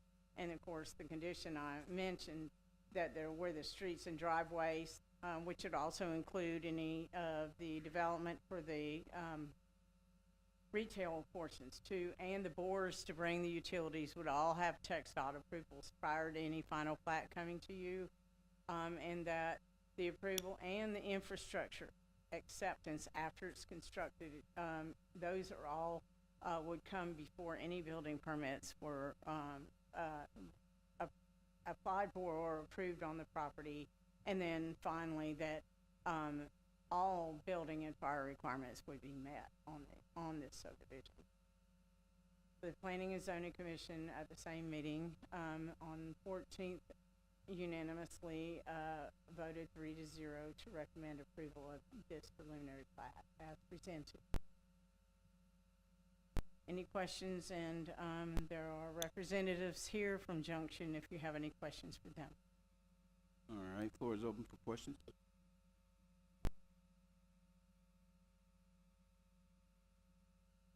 I'll just say, for my wife's sake, she's glad to hear, if she's listening to this, that there's sidewalks going in on some of these streets.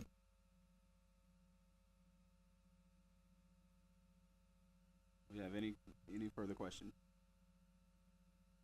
All right. Well, I'll open the floor for a motion on this item. I motion to approve the preliminary plat of the Junction subdivision with conditions as presented. I'll second that. All right, we have a motion made by Councilmember Hinton, second by Councilmember Hagan. Madam Secretary, call the vote, please. Aye. Aye. Aye. Yes. Vote is unanimous. Thank you, Ms. Lynn. We'll now close that item on the agenda, and we'll move on now to item 14, which is our city manager's report. Thank you, Mayor, members of City Council. Can you pull up the slide on the strategic planning?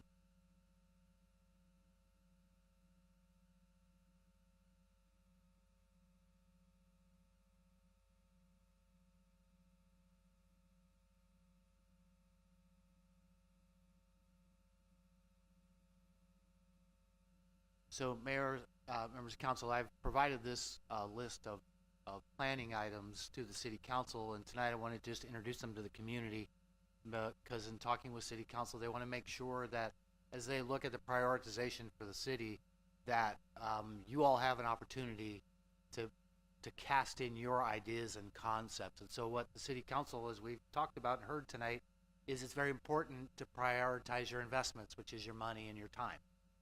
Instead of, if we don't have priorities, then anything that comes up that appears before you as a council, we chase it down or we go after certain issues, and it takes us away potentially or moves money away from prioritized items. And so I'm going to call this a little different than it says strategic planning. That's what City Council will do. This is at the moment the city manager's suggested priority projects. And so I've provided that after input certainly from council members as I've heard them over the last 6 months. And so I'm just going to scroll through them very quickly so that you can kind of hear and see them. So projects like Tri-Sud Water. So the city is connected to Tri-Sud in 14 different areas. So having an updated agreement with them, and then certainly looking at a very comprehensive master plan update for water is very important. So those are the first two items. We talked a little bit about, I have talked about EDC, the bylaws and articles of corporation. We talked about how old things are. And so that certainly is something that's been a high priority at council. We have initiated that, but have a lot further to go. Wastewater sewer master plan. Again, one of the things we run into is somebody wants to develop on the edge of the city limits, and we're not sure whether we can provide that additional wastewater service or sewer service to them. So we want to get a good plan put together so people for years to come can see, yes, we are capable and ready to serve you in these areas that are undeveloped yet. Capital improvement projects, you saw that a little bit today, but we want to make sure we do bi-monthly reports so you can see statuses, timelines, and so forth. So that's more of a thing that we want to do as a staff, but again, it takes time to work and prepare all that. The city council recruitment for city manager and city attorney, the council member's been working on that. We have completed for HR and finance director. We have actually hired people for that. We do have a city engineer position council has approved, which we have not initiated any recruitment at this yet. So I'm not going to go through all these. I'll read them. Enhance community engagement, improve boards and commission relations, and part of that has to do with looking at their policies and updating them and so forth. Economic development focus within city limits or within our ETJ. So certainly, I just happen to have visited the industrial park out there within the city limits a few times in the past month, and certainly we see a lot of readily available property for industrial uses and businesses, and so we certainly want to encourage that within our city limits. Local business support, that's just something we've talked about, but certainly as we look at sales tax revenue, it's an investment, that's a suggestion into our downtown area more specifically. Then finance, you can read these monthly budget reports, which we're doing quarterly. Council presentation budget, we at the first quarter, and then 6 months we will do with that. And then an audit, last year the audit was actually done in June when we reviewed it with you, and that's getting too late. And so we're pursuing the month of March for that. planning and zoning, I put these up there because the city has invested prior to me getting here, or the planning director, is funds have already been spent to look at the zoning code being consistent with a comprehensive plan, and so it's something is a priority. Park dedication fees, they were actually looking at when you do developments, if you don't have land to give towards actual open space or parks, there's dedication fees. Again, the city spent some money on those. And then there has been some comments about getting something, a step-by-step process guide for developers that we want to move forward with. Improving the development review process, I think we'll always want to be doing that, but certainly as a priority, we'll let the city council and the community talk about that. And then there, oh look there, review the fee schedule to ensure fair and competitive. So we certainly have that up there as a council comment. Human resources, again, the policy and procedures, we are still we are looking at with a fine tooth comb, about as fine as you're gonna see, because it's been a while, they've been changed, amended over time, not necessarily approved by city council. So we're gonna present something that works very well for the employees and is very clear, and so everybody's on the exact same page when it comes to expectations of employees. There's the city recruitment for the engineer, a couple miscellaneous, there we go, a couple miscellaneous items. Vehicle replacement, we talked about that. We've leased all the vehicles. I was kind of hoping we would be able to pursue this. However, the budget's very tight, and so there would have to be a time where we're buying more vehicles to eliminate or reduce some of these leases. So that's something, if council feels is a high priority, we may have to look at reserve funds to actually do that. The next one, we have our Seth Bryan is with us tonight. We've changed our IT provider. We were able to save some money in doing that, and think we have a local company that is doing a fantastic job for us. There is funds that are set aside specifically for upgrades of technology, of communications, those type of things within city council chambers, and so we do have funds available in there, and I'm going to make it a priority because I'm tired of us over buttoning each other or the speakers having to hold it for the entire time, and so I would highly like to have you prioritize that.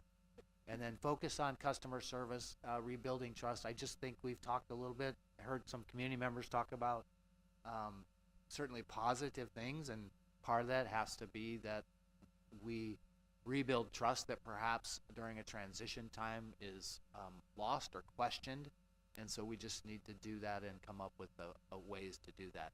So we will post this tomorrow up on our website for anybody to comment on things that we missed, that I missed here, suggesting to council. Council does want to hear your thoughts and ideas on these, or if you want to go in and say, I think these are my top 5 priorities.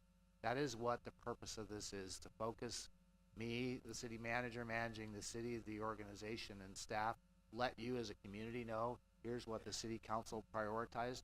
And then when you look at time and funding, because the funds are a challenge for us right now, is that's where we're gonna place the money. And again, these are always guides, but they're certainly very focused guides. And so again, we as a staff will come up with specific objectives, and these are the things we're gonna do to perform under these areas to council after you specify the priorities for the city. So I just wanted to share that with you, and I'm not gonna share anything else in the report. And Happy New Year. It's January, it's cold, and it'll get warmer, and hopefully those sales tax numbers are exactly what you said, and that our businesses are doing better than what we've seen the first 4 months this year. Thank you, Mayor. Mr. Nyhoff, when you mentioned the new IT, I may get in trouble for this. I stay in trouble. Most of you around the community know Dennis Newman, and I had an occasion to visit with him the other day, and he was commending the city on their choice of IT. He's worked with you a lot in the area, and he gave me 2 or 3 examples of your proficiency and your excellence, and so don't let him down. So I'm really tickled to hear that. It's really reassuring when you make these big decisions, and then people in the community that work with you guys. And so good luck, and I'm expecting some really good I expect the city to be really well taken care of with you guys in charge. So Dennis really did have high praise for you.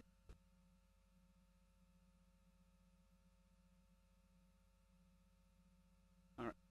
I was gonna ask if we have any questions on the city manager's report.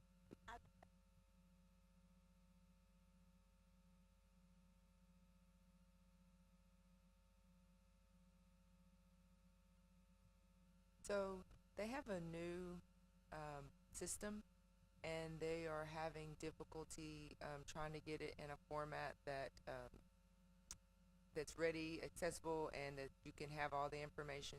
So they're still trying to work out kinks on that. I would just say this, I really wish that you would look at some of the old reports, what we used to turn in. They were very, very detailed, and have them kind of maybe tailor what you have. I'm sure it can be tailored.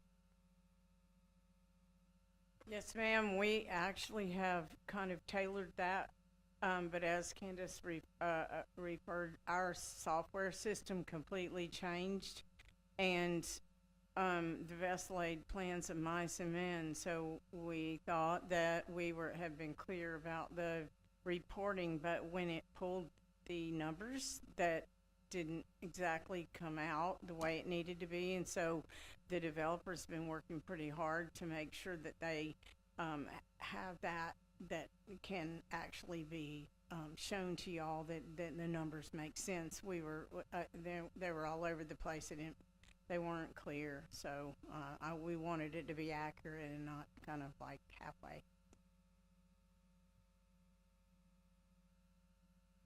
So, Mr. City Manager, I would like to request to put something on the agenda. Doesn't have to be next month. It can, I mean, our next meeting. It can be when we find the time. But I'd like to start addressing our dog issue. I have been visiting with quite a few people over the last couple of months, and I had Candace send out to the city council the Longview ordinances that they are just adopting, that are going into effect in February. And then I only received one from the chief of police. I thought there was 3, but I only got one, and it might be my era of trying to pull up that Outlook. But anyway, Candace sent those out as well. And so I thought it might be a good opportunity for us to start talking about it and putting it on the agenda, whether it's a workshop at some point that we can get the citizens involved. Yeah, that document should have had 3 ordinances, but it's all in one Word document. So just scroll down, and there's 2 more ordinances in there. And then there's a 4th one that I kind of said this was an idea, but I kind of lined it out because it's not one we're currently proposing. So I've gotten some form from Winsboro, and then hopefully I'll get your 3. I'll check it. And then something from Longview. And I just thought, well, it's a start. We have, Mr. Knapp. Sorry, council member, I guess I would look at the rest of the council members and say, okay, generally good with that? Okay, all right, we will do that. We'll do that. All right. Thank you. At this time, we'll go ahead and close the city manager's report, and we'll move on now to our executive session. Pursuant to Open Meetings Act, Chapter 551, Texas Government Code, the City Council will recess into executive session to discuss the following: discussion of Economic Development Corporation projects, deliberations regarding economic development negotiations. Also, discussion of pending or contemplated litigation, and also discussion of status of recruitment for city manager. At this time, the council will be reconvening into executive session.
Now 10:23 p.m. Council has reconvened. No action taken on items on the executive agenda. At this time, we are adjourned.